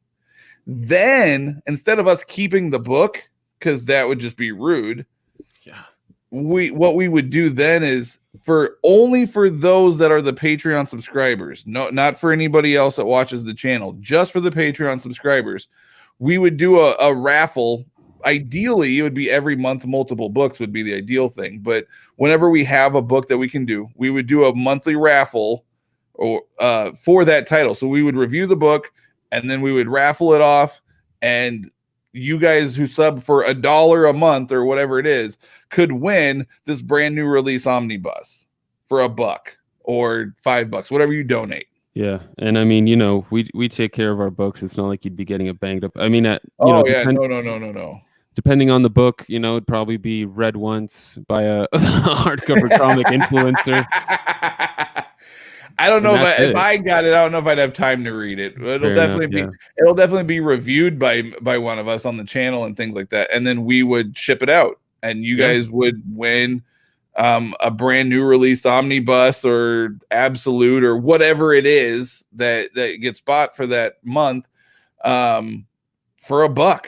And now, if you guys are international, because I know we do have some international people, I am more than happy to ship internationally. I've done it before. I've had success with it. I don't mind. However, you're going to have to pay for the shipping if you're international. I can't afford. It's expensive, as you guys probably damn well know. I can't afford that. So I'm more than happy to do it if you pay for the shipping. Throwing that out there, I'm more than happy to do it. So what are your guys' thoughts on that? Is it a good idea or is it a horrible idea? Like I said, we're not trying to make money or whatever. We're just trying to grow the channel. We thought it'd be a cool way for us to be able to get new releases and then give back to everybody that participates. And you guys could win books and stuff. And I mean, ideally, it'd be cool if we could get like 3 or 4 books a month and we could auction them all off. I think it'd be really cool if we had enough subscribers where we could buy 3 or 4 books a month and auction 3 or 4 books off a month. I think that would be amazing. Yeah. But ideally, I understand how Patreon works, especially for channels that are. I get it. So ideally, maybe we'll get 1 book a month or 1 book every other month, something like that. But. So we're interested to hear what your guys' thoughts are on that. So we got a couple people have commented. Jarrett, that's a really neat idea. I would definitely do that, or just sell them after the review and use the cash to grow the channel. That's true too. You could technically sell it, but that takes away some of the fun. Whereas I think doing a giveaway and giving back to you guys that help support us, I think that would mean more than just us going on to like a Facebook group or Reddit or whatever and selling the book. So I think it would be pretty cool to be able to give back, and you guys, like I said, could win a book for $1 or $2 or whatever it is that you guys donate. Yeah. I mean, I don't think we have any intention of ever quitting our full-time jobs and doing this. Oh God, no! It'd be amazing if we could, though. It'd be amazing if we could. But we just have so much goddamn fun doing this. Yes. And especially Yes. with these live streams, having people interact. I mean, it's I really enjoyed the time I spent talking to Matt, but at the end of the day, I mean, having more people involved is what makes it that much more fun. And Yeah. if there's any way to give back, it's all love all around, circle of life.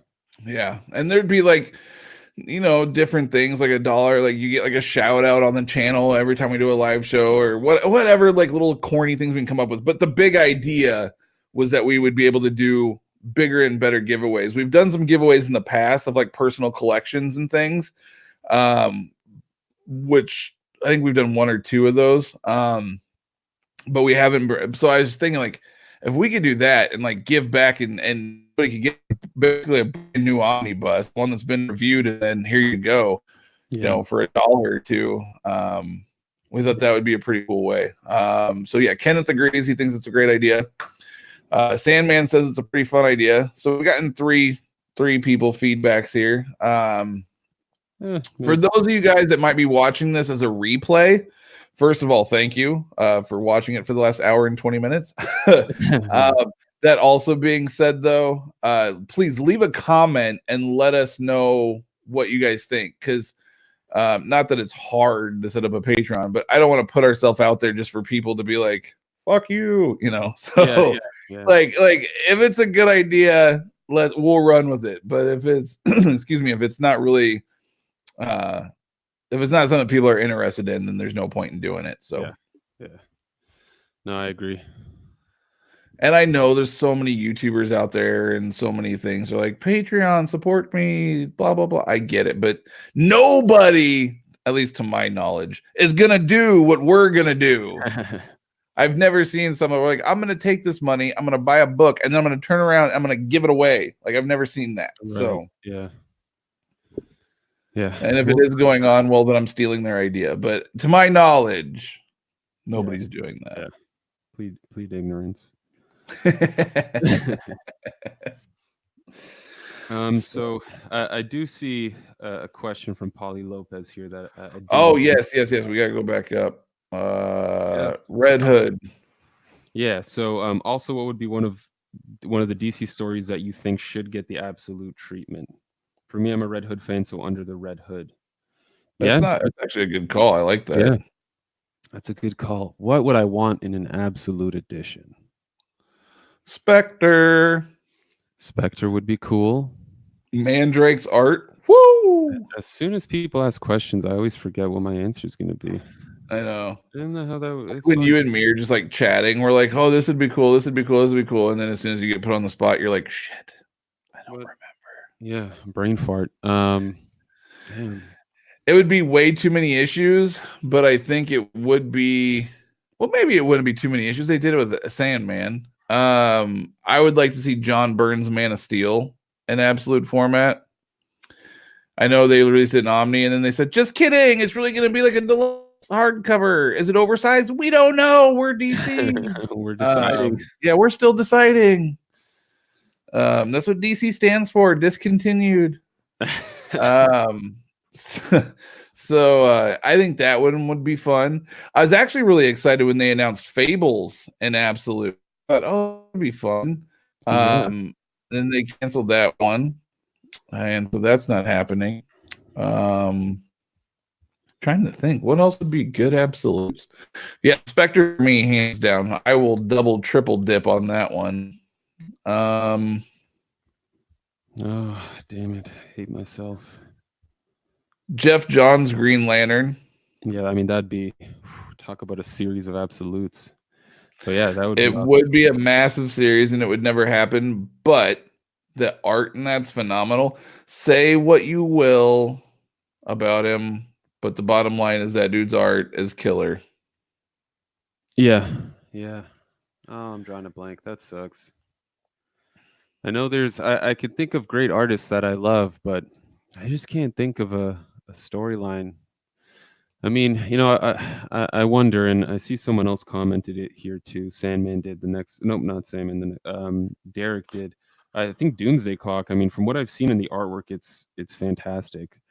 and I'm sure the story is not that bad. Sorry, it was a little higher up than that, I think. Where is it at? I'm jumping around. Oh, I see it. Yeah. Should we wait for the Doomsday Clock in Absolute? No, for me, it's the hardest thing now is figuring out whenever I'm thinking about custom binding something. I always think, is DC going to release this officially? But I hope so. I hope they do. That would be sweet. Gary Frank's artwork deserves it. Sandman, you could take polls as to which books people really want reviewed. That'd be cool too. There's another way that we could do it, but only the Patreon subscribers get a vote. Everybody else just has to watch. Yeah. Yeah, Spectre is beyond due for an Omni. That's why I custom bound mine. Super Sons is massively underrated. I agree 110%. Yep. That is a book that, again, I did not think I was going to like. I thought it was catered more towards the younger crowd. And I mean, it kind of is to a degree, but maybe it's the dad in me. I don't know. That book was so much fun. I thoroughly enjoyed it. Honestly, I don't know if I've ever even heard of anybody saying anything bad about it, come to think of it. I don't think so. I think just that it got canceled. That's the only well, yes, that sucked, but yeah. DC really needs to get their collected editions department in order. Too many great books we are looking forward to get canceled way too easily. 6 months. Agreed. Yeah. We've been debating that one for a while now. I agree 100%. If you had to take one comic run, event, or series from 2019, one from Marvel, one from DC, what would they be and why? Well, since I haven't read too much, and I mean by I assume by have to take one, it means I have to choose a top one. I mean, for me, Green Lantern from DC, and from Marvel, honestly, the Hickman stuff, the Hawks Pox, and starting off with X-Men, that'd be my Marvel book. Just because, at the end of the day, I don't read too much Marvel. I know certain people have complained that we don't read too much Marvel, but I loved what Jonathan Hickman did. For me, Marvel, I'm gonna go Immortal Hulk. DC.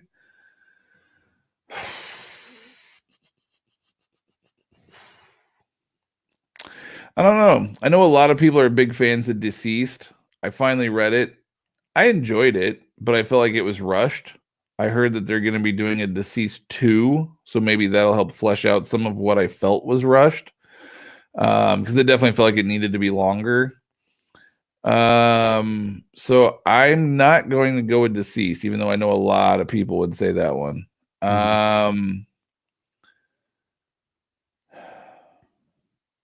I don't know. Oh, I haven't really read Justice League Dark. That'll be mine. Justice League Dark. I am enjoying the hell out of that book right now. I'm not like super far into it, but I think I'm like maybe 10 issues in, something like that. But anyway, I am enjoying the hell out of it. I love the take on the team. I love everything they're doing. JLD for the win. Boom. Because unfortunately, the Sandman universe books haven't been long enough to really for me to count them as quote unquote 2019 books. Like Hellblazer would be my pick, but it's only 2 issues in. Right. So can't really say that one. You can try contacting the publishers to send you their books. I watch 2 channels that get Marvel releases. Both channels have regular and timely reviews. That would be amazing. I know that they used to send us PDF copies of weekly releases when we were doing reviews, like on Rebirth and things like that. We still get image reviews, which is great. We used to get all the DC reviews. We used to get actually a lot of people's reviews. But it became too much of a chore. But no, the omnibus. So if we could get a publisher to send us an omnibus to do reviews on, dude, hands down, I'd give them away too. I wouldn't keep them. I'd be like, here, let's give back to the community. I would be more than happy to do that. Unless it was a book I really wanted. Not just kidding. The problem is though, is that I think in order for them to do that, you have to be a really big channel. And while we've definitely grown and I love each and every one of you guys, I don't know that our channel's big enough for that. Not yet, anyway. I would like to think we are, but in reality, they'd probably look at us and go. See, the thing is too, like if you're reviewing every book that comes out in a week, it feels cheap to me to be like, oh yeah, it was good, I enjoyed it, artwork was tight. Like I can't just say that, you know what I mean? Like, and then to go in depth with like 15 titles a week. Yeah. No, if it's a book I love, I want to be excited about it when I talk about it. Like if you guys watch like my year in 2019 review where I started talking about Ice Cream Man, like there's excitement there because I truly love that title. I don't want anything to be fake or anything. Like if I truly love something, it's because I love it. Yeah.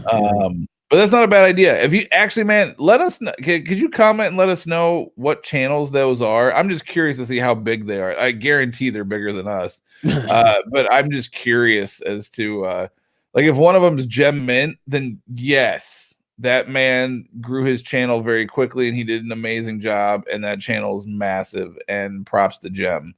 I'm in his Facebook group and everything else. So if that's one of them, yes, he's way larger than us, but I'm curious to see what channels those are. Yeah. Do you ever sell your binded books? Hey, Star Trooper, welcome to the show. Yes, kinda, sorta. Not often. Yeah, I think I've sold 3 in total. He's gifted me a couple. Yeah, but you gotta do some things to me in order for that to happen. No, I'm just kidding. Well then, it's tough for me because if I'm custom binding something, it's something I mean I put money into it to custom bind it. It's tough for me to, unless I really need the money. Yeah, it's tough to part with those. For me, anything that I've personally custom bound, no, I don't think I've ever sold anything that I've personally custom bound. But there's times where I will buy books like off of eBay or from other sellers that are custom bound books. And because those don't have quite the same, I guess, sentimental value to them or whatever, those ones, yes, I have taken and I have sold and whatnot. But as far as ones that like I've sent off and I said I want these bound, I want them to look like this or what have you, I don't think I've sold any of mine. Yeah. No, I've only sold ones that I've bought from other. The only ones it's positive. The only ones I've ever sold are just ones that I've gotten from different sellers and whatnot. Yeah, I think the only ones I've parted with are the Wonder Woman I gifted you because I was upgrading to the absolutes. Thor: God of Thunder by Jason Aaron, All New X Factor by Peter David, and I think I sold that Black Widow bind I got at Planet Comic-Con. So yeah, once again, just Marvel stuff that I give away. Gem Mint was after Near Mint. Yeah, I'm fully aware of Near Mint as well. I think we actually subscribe to those guys. Yeah. We subscribe to both of them. I mean, yeah, once again, I'm 99% sure both channels are much larger than us. I'm not sure where Near Mint's. I want to say Near Mint's quite big, quite a bit larger than us. They've been around obviously a lot longer too, though. Near Mint also gets books from Dynamite, etc. Omnibros Live gets books from TKO and from IST. Yeah, Omnibros Live, I know our channel is like from a subscriber, which doesn't necessarily mean shit. You can have a lot of subscribers. If nobody watches. But from a subscriber standpoint, I know ours is larger than Omnibros Live, I believe.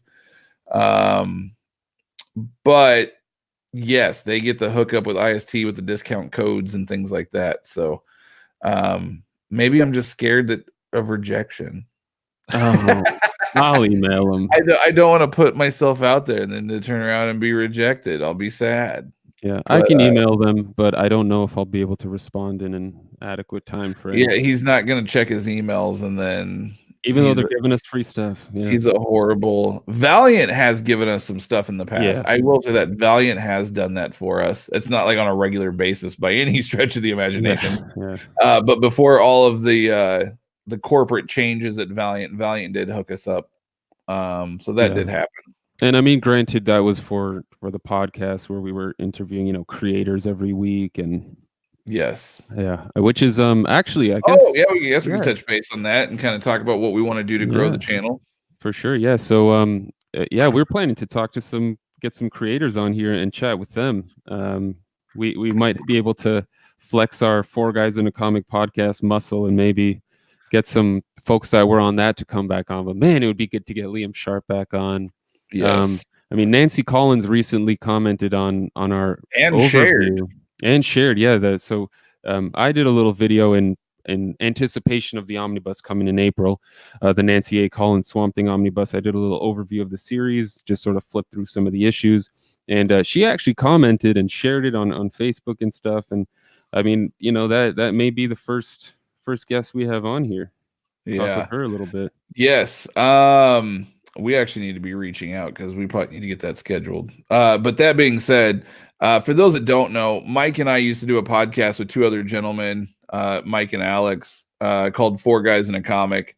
And we did that for about 4 years. And we can proudly say, I think we actually did have the largest catalog as far as comic book interviews with comic book creators out of any podcast that I'm aware of. There might be more, but every single week we had a creator on the show.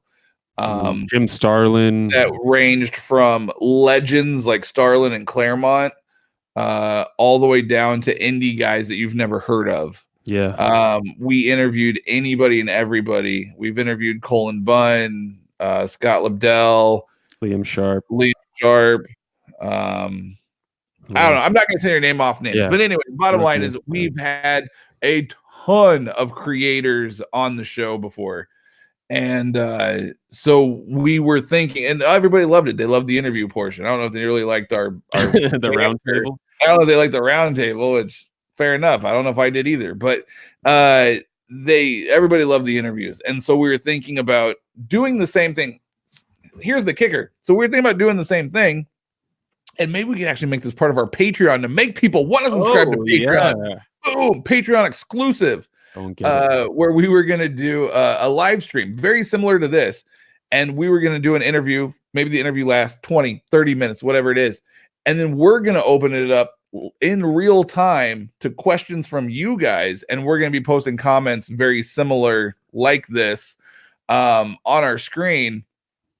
And you guys will be able to ask the creators questions in real time on this. So that's kind of what our goal is for 2020 is we want to start doing at least once a month, have a creator interview on our channel.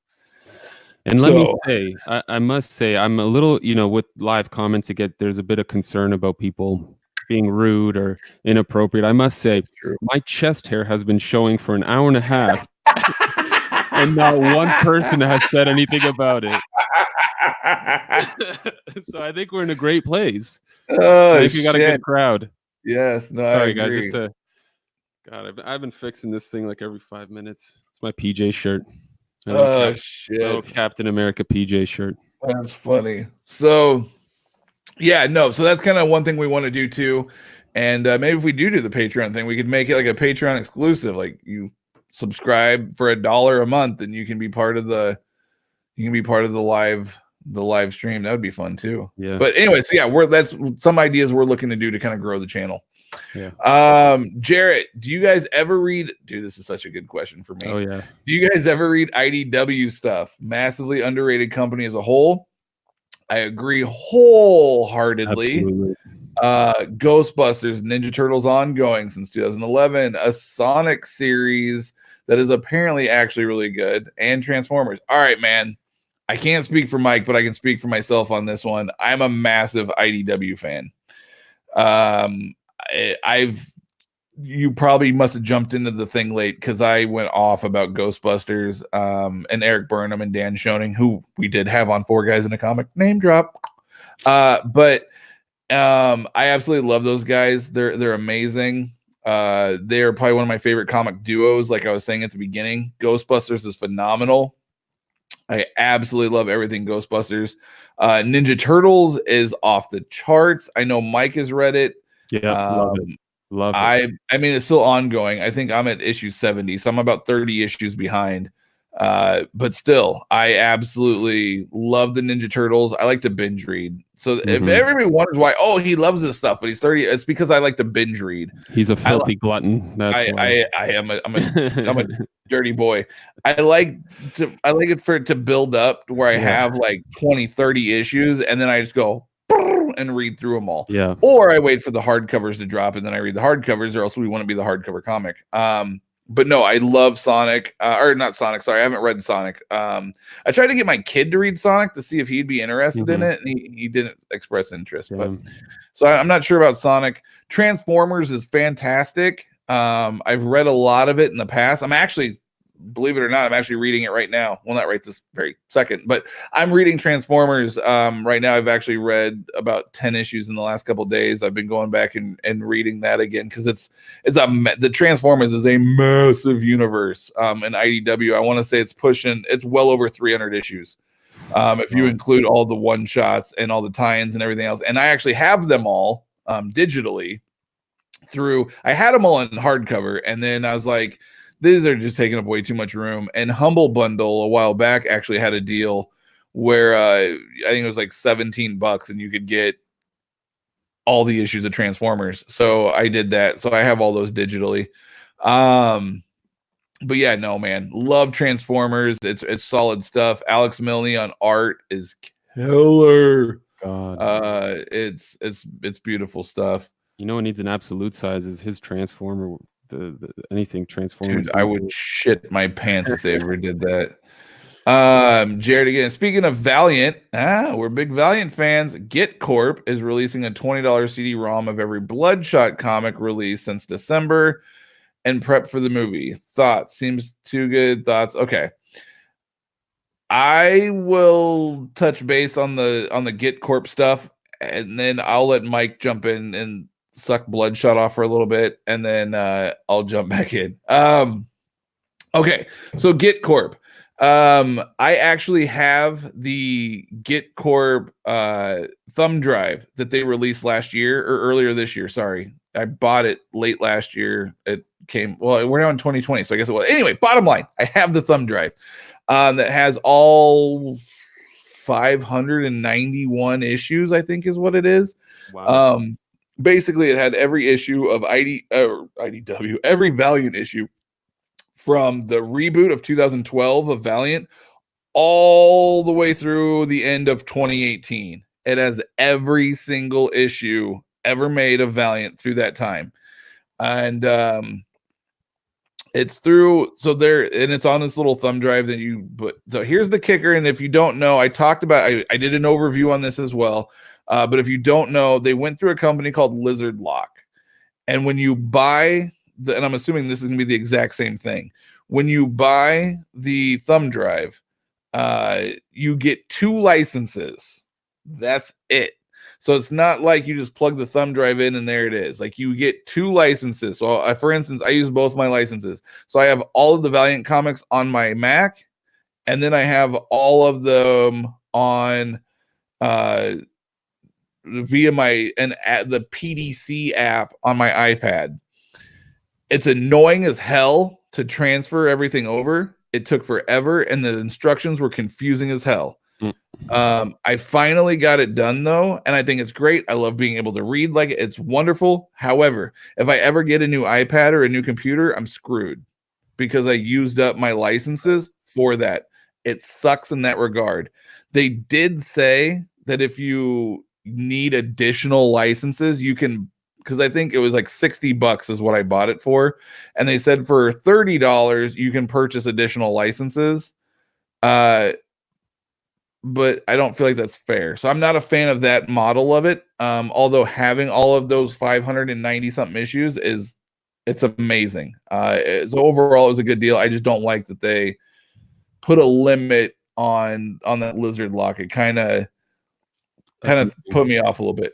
But all right, Mike, sorry, go talk about Bloodshot. All good, man. Bloodshot, yeah. I mean, I'm a fan. I don't know. I don't know how much you know about Bloodshot himself. Obviously the Vin Diesel movie's coming out soon, but you know he's he's a cool character. I liked. Granted, I haven't read any of the '90s stuff from Valiant, but from the reboot, I mean, one of the best series that they put out, in my opinion. I mean, you had the Dwayne Sierczynski stuff at the start, which was balls to the wall action, a lot of blood, a lot of violence. You obviously start finding out about Bloodshot, and how Project Rising Spirit has been sort of, I don't want to give too much away, what they've been doing with him. And then you, of course, move on to the Jeff Lemire stuff with Bloodshot Salvation and Bloodshot Reborn, where he starts traveling through time, and it's everything they've done with Bloodshot since the reboot is fantastic. I think he's a great character. He seems, at the end of the day, he's really a mashup between Punisher and Wolverine. Let's not get into, semantics. Yeah, semantics, but he's a great character. He has, with all Valiant titles, you get to see the characters grow and progress. So it's really cool to see him go from being this mindless machine that goes to kill people and sort of figure out what he wants to do. He gets a family. Fantastic stuff. I love Bloodshot. Great series since the reboot. Yeah, no, Bloodshot's amazing. Kind of piggybacking off what Mike said. I can't. Let me see if I can show you guys something here in a minute. The painting that a friend of mine did. Bloodshot's absolutely fantastic. He's actually one of my top 3 favorite Valiant characters. So my top 3 are Shadow Man, Bloodshot, and Ninjak. Those are like my 3 favorite Valiant characters. And Bloodshot's amazing. I thoroughly enjoy Bloodshot. Bloodshot Salvation. Dude. That book fucking punched me in the feels, like hardcore. It was powerful stuff. So I am a big Bloodshot fan. I'm very excited for the movie. I know that it's going to be very different from the comics. I understand that. I accept that. But I am a little wary, but I trust in Dinesh, so we'll see what happens. But let me see if I can grab my camera here. Oh boy. I think you guys can kind of see it. Boom, look at that. Oh, I'm so jealous. So that is a painting that a buddy of mine that I met through actually the Omnibus Facebook group. His name's Jason Parker. He's actually by trade, he's a tattoo artist in Michigan. And I had some books that he was interested in. And I saw his art, and his art absolutely blew me away. I'll show you guys a Goon sketch that he did for me too. He just sent me the Goon Volume 1 Library Edition because a long time ago I had to part with mine, unfortunately, due to financial reasons. And he had an extra copy of Volume 1 just laying around that had like a little bit of a tear on a dust jacket. So he just sent it to me for free, and he sketched on the post office box a picture of Frank and the Goon, and I was like, this is way too cool. So I cut it out and put it up there because it's a piece of art. But he did that poster for, it's not even a poster, it's a ginormous, probably 2.5 foot by, it might actually be 3 foot, that might be 36 inches, I don't know. It's a huge painting though, and it took him, because he does oil paints, it took the guy 2 months to paint this thing. And he actually had to do it twice because the first one was on a smaller canvas and he accidentally ripped it. So then he's like, screw it. If I'm going to do it again, we're going big. And he did this massive thing and he shipped it to me. And I can't talk enough about that guy. His art is phenomenal. So yeah, Jason, it's been a while since I spoke to him. I should probably reach out. But yeah, Jason was amazing. Really cool guy. So if you guys are in the Facebook groups at all, Jason Parker, dude's killer. That's awesome. You need a gold chain. yeah. Let's wrap it up on that. No, come on, bro. You think I need a chain? Hang on, we'll jump back to that last Sandman. We'll jump back to you in a second. This just, since it does have to do with what we were just discussing. All 3 Get Corp Valiant thumb drives will be shipped to me in place of the canceled premium, but my PC is 7 years old and dying. I'm worried about the difficulty navigating. Okay. Don't be wary about the difficulty navigating their contents. Be wary that you're going to waste a license on it, and then you're screwed. I hate to tell you this because I'm sure you're excited to get the thumb drives, because I would be too. But don't, if your computer's dying, do not waste a license on it. It's not going to be fair to you when you do it and your computer dies in 6 months or whatever it is, and then you're screwed. It sucks, man. I really don't like what they did with the lizard lock thing. I get it. They don't want to pirate stuff. I totally understand that, but there's got to be a better way than limiting licensing. Yeah.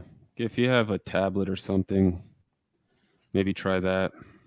Yeah, there's some workarounds, but definitely don't use your PC if your PC's on the verge of croaking. I don't recommend it. Sandman missed the IDW talk. Which Ghostbusters series? I think there's some limited runs. Is there a current ongoing? I am so glad you asked. So there was an ongoing years, like 5-6 years ago. There's been a lot of limiteds, as you mentioned. The Ghostbusters series that just dropped in 2019 was a mini series. It was Ghostbusters Transformers series. It was phenomenal. I just read it the other night, and it was killer. If I would have read it in 2019, that would have been one of my top picks for 2019. Honestly, I loved it. Granted, it's two different IPs that I love, but it was so good. But the reason why I say I'm glad you asked is because starting in dropping this month, and then for the next 4, there's another mini coming out by Eric Burnham and Dan Schoening that is going to be Ghostbusters Year 1, the 4-issue mini, and the covers are so freaking cool from what I've seen online, because each cover is one of the Ghostbusters, kind of like what they did for like Power Rangers and things like that. So each cover is going to be a different Ghostbusters. Like issue 1 is Venkman, issue 2 is Spangler, etc. And cool. It's really neat. So nice. So yeah, I'm glad you asked, man. Yeah, Ghostbusters Year 1 drops 4-issue mini, starts in January. And just one last note about IDW. In terms of, we are the hardcover comic. In terms of hardcovers, I must say, whoever they're using to bind their books and make them, I think they're of the highest quality, in my opinion, that's currently being released. I'm torn. I mean, those hard, you get the ribbon bookmark. Not anymore. No, yeah. Well, it depends on these reprints. Yeah, on these reprints, it's yeah, they're cutting corners on these reprints, man. I mean, the binding's always been tight. It's been good. The actual hardcover part of it itself is by far the most solid, I think I've felt. Maybe Dark Horse is up there too, but I think there's some of the best designed. Yeah, that too. Yeah, they're definitely some of the best designed. The issues that I've experienced is you have to be careful. You gotta be careful handling any book. Let's be real. But the issue that I've experienced with the IDW books is because they don't come shrink wrapped. They just come as they are. So in the shipping process, they can get damaged very easily if they are not packed correctly. I've gotten books from Amazon. I've gotten books from other sellers that didn't pack right, etc., where the spine starts to tear. That is notorious for a lot of those books. And I don't know if that's necessarily IDW's fault, or is it more so they're just because they're not shrink wrapped and people aren't shipping them properly. It might be more so that, but they are prone to ripping and tearing, unfortunately, if they're not done correctly. Also, one of the Ghostbusters books, I'm trying to remember which one it was. Total Containment? No, Mass Hysteria. I think it was Mass Hysteria. That one had a little bit of an issue with like kind of the binding being sort of loose and stuff after a while. But I would say from what I've seen, their Turtles books are solid. The Transformers books, especially the Transformers Phase 2 books. Oh, they're so good. They're so good at designing. Yeah. Phase 1 was kind of boring. Same thing with the G.I. Joe books. Those were kind of boring too. But then they started releasing the Phase 2 books, and all of the Turtles books are amazing. The Ghostbusters books have always looked really beautiful. I wish they would reprint the Ghostbusters books. That would be nice. At one point in time, I did have them, but due to, once again, 4 kids and financial reasons, I had to kind of part with some things. And so I got Ghostbusters digitally because I still love it. But I do wish that they would reprint it, because Mass Hysteria, I believe, is the one it is that is way out of print and extremely expensive, and I can't justify that. But yeah, no, IDW definitely has the best designed books. I think I agree with you though with Dark Horse. I think Dark Horse has some of the best put together books. Yeah, I mean, look at fucking Sin City, Big Damn Sin City. Big Damn Sin City. That book is a monstrosity, yet it is so well put together that you don't have to worry about nothing. Yeah, that thing's incredible. And I mean, they're really they're extremely affordable too. I'm sorry to jump onto the Dark Horse wagon here, but man, for library editions, I mean, they're not overly priced at all. All those Dark Horse up there for Masters of the Universe, those books are all so good, so well done. I got the Goon Library. Those are amazing. Hellboy books. Oh, yes, the Hellboy books are so well put together. That's actually a series I need to recollect.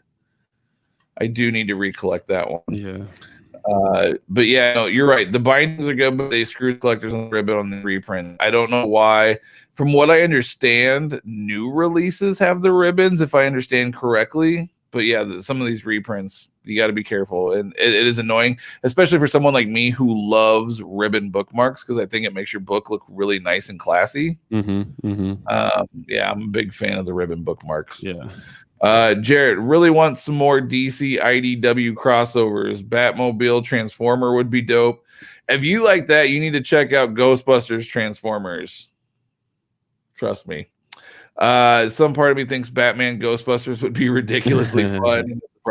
That would be dope, actually, because they've done, let's see, what have they done? They've done Ghostbusters, Teenage Mutant Ninja Turtles. Yeah. They've done Batman Ninja Turtles. Yeah. They've done Ghostbusters, Transformers. They've done Transformers and Visionaries. Did they? It was Justice League Power Rangers a thing, or am I going crazy? Nope, you're right. That was a thing. They've done Justice League and Power Rangers. But that's not IDW. That's Boom, right?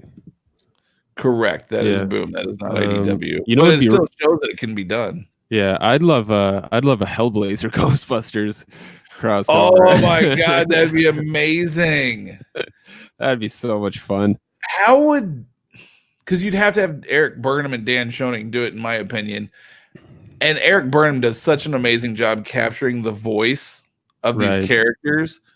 How would he write? Oh, dude, I want to hear Eric Burnham write John Constantine. That would be amazing. Yeah, and I would love it. It would be so cool because the art styles are so different, right? Between like the current Hellblazer. If they did like, you know, maybe the first half of the series takes place in like one universe, and so like you have Constantine sort of drawn in his whatever Vertigo style in the Ghostbusters Dan Schoening style, and then you reverse it when they go to like the DC universe where the Ghostbusters are all just still in the Dan Schoening style, but everything else, backgrounds and Hellblazer, dude, that would be dope. That would be dope. Come on, all right, DC. let's pitch it to Eric and Dan so they can go to their comic like connections and pitch it for real. Yeah. That'd be amazing. That'd be so much fun. Besides Stranger Things and old Star Wars comics, what does Dark Horse have to their name right now? Not sure, not too big on that company. They are still doing some Masters of the Universe stuff. It was actually just announced. Well, it's been announced for a while, but we just recently got a new update from I think it was Easton, who said that they're working on a Dark Horse Masters of the Universe toy book where it's going to be kind of like a toy compendium guide to discuss all the different action figures and things like that. So that's going to be coming out through Dark Horse. So I know they still got some licensing for Masters of the Universe, but DC also has Masters, so I'm not sure exactly how that works. Dark Horse has. So you're looking for licenses? I was gonna say they got like Hellboy and everything else, but if you're looking for licenses, they have Alien, Predator. Correct. Yep. Do they have Terminator too? I think so. I believe so. Yeah, I think they might have Terminator. I mean, I guess I don't know what is Umbrella Academy considered a license at this point? Well, maybe because of the Netflix show, but it was always kind of Dark Horse. Yeah. I mean, they got some weird stuff going on. I saw like there were Fight Club 3 comics coming out from Dark Horse recently. There's some incredible stuff going on right now. Yeah. Some Disney things, for whatever reason. Again, it's very bizarre that there are Disney books coming out of a non-Marvel publisher, but yeah. I think I don't know.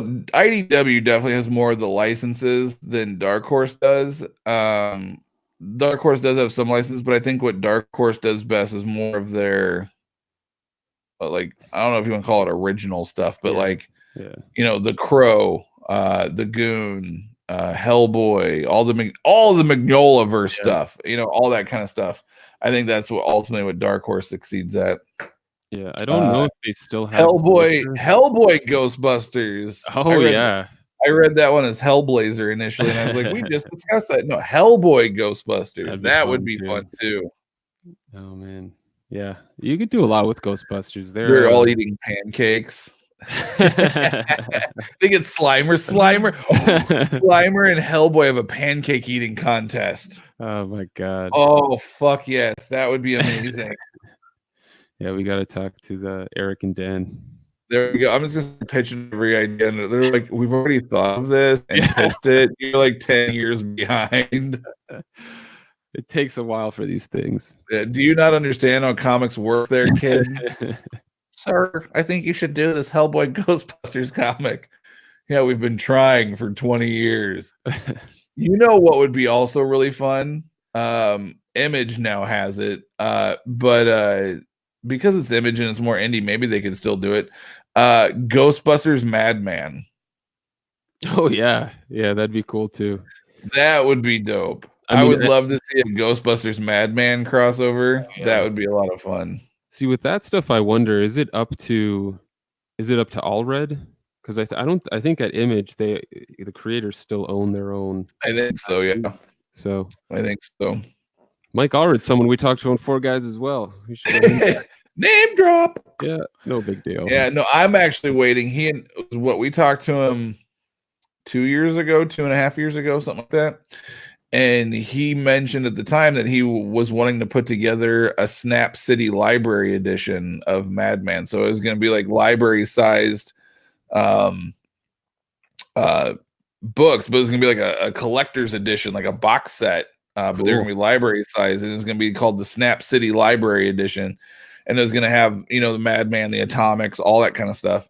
And I've been patiently waiting for 2.5 years for that to drop. And I actually tweeted him not too terribly long ago and asked for an update. And he said it's something that they're still working on, but nothing's solid yet. So fingers crossed that we still get that one day, because Lord knows Atomica, Gargantua you can still get for a decent price, but Atomica is like $300 and it's great, but I'm not paying $300. All right, let's do one more. They're not really doing anything with Terminator, Alien, or Predator, are they? I feel like I've heard Transformers, Terminator crossovers in the works. Honestly, I can't tell you, man. I'm not sure. I don't know. I feel like I'm out of the loop in regards to that, because none of those are really IPs that I follow. I think if they're good, I would definitely read them. Don't get me wrong, but they're not IPs that I strongly follow, so I'm not real sure. Jarrett, that would be awesome. He's referring to the Hellboy Ghostbusters. Yes. All right, last comment, because Mike needs to go to bed. It's 11:30 where I'm at, so it's 12:30 where he's at, and he's got to work in the morning. He needs his beauty rest. Mm-hmm. He needs to let that chest hair grow. Ghostbusters Ghost Rider. That could be fun, as long as you do Danny Ketch or Johnny Blaze, not Robbie Reyes. I don't want to see Robbie Reyes, and I do not want to see Cosmic Ghost Rider. Oh yeah. No. It has to be either Danny or Johnny or both. Let it be like the Midnight Suns, a Ghostbusters Midnight Suns team up. Ooh, that's good. I like that. The Ghostbusters are all riding shotgun on the bikes. Yeah, or like Ghostbusters JLD team up. Oh yeah! Wow. Yeah, buddy. Oh, man, that'd be party sick. I can't handle. Ghostbusters already has a relationship with, or no, I guess it wasn't Ghostbusters. It was Ninja Turtles that did the Batman crossover. Yeah. But IDW has a relationship with DC. Oh yeah. So yeah, dude, do a Ghostbusters JLD crossover. Yeah. That'd be I want to see Dan Schoening's take on Swamp Thing. Oh my. You know what? Maybe one of these days when he's doing commissions, I will see if I can get a Dan Schoening Swamp Thing commission, just because I would be super curious to see what his take on the character is. Yeah. Maybe there's one out there on the internet floating around somewhere. Maybe. I'm not sure. What is Marvel's deal with crossovers anyway? I don't think they do any, right? Marvel's crossovers? Yeah. Well, that's what Jarrett asked. What is Marvel's deal with crossovers anyway? I don't know if they. Maybe that's what he's asking. Why don't they? Because everybody else does. Yeah, I don't think they've really done crossovers since Amalgam. Again, with the whole Disney thing, you'd think there'd be a little more, but they're too busy with their crossovers and with their mini universes and everything else that they're doing. Sandman, Nicolas Cage, Ghost Rider. No, thank you. Good. Have you seen the second one? Holy crap! Talk about terrible acting. I still find him. I love Ghost Rider as a character. If you guys really can't tell in the background, I do love Ghost Rider a lot.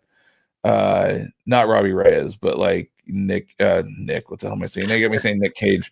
Danny and Johnny. I love them as characters, and so I have a guilty pleasure for the Nicolas Cage Ghost Rider movies. But that's what it is. It's a guilty pleasure. Yeah. The acting in the second one was so fucking horrible. it was so bad. The part where he's like laughing hysterically and the camera's like spinning around him as he's laughing. Like, what the hell is that? What creative choice was that? That was weird. I don't know. It's just all wrong. All right, guys. Well, thank you guys very, very much for joining us tonight and hanging out with us these last couple of hours. Hopefully you guys enjoyed it and it's been entertaining, and we love interacting with everybody. So we will be back sometime next week. I don't know what day. These are spontaneous. That's what makes these so much fun. Yeah, we'll see what happens. But thank you guys for tuning in. I mean, it's been 2 hours and the time just flies by. I'm sure if we started at like 8 o'clock EST, we would have gone 4 hours. Because I mean, probably it's just the fact that I need to get up for work tomorrow that anything's ending. So, but thank you guys so very much, and be on the lookout. We might be dropping a Patreon. We'll see. We'll throw it out there. Some people seem to think it was a good idea. 3 people commented and thought it was a good idea.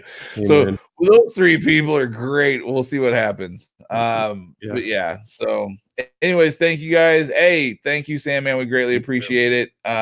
Hope you guys have a wonderful week, and the powers. You stay classy, internet. Until next time. Ciao. Cheers.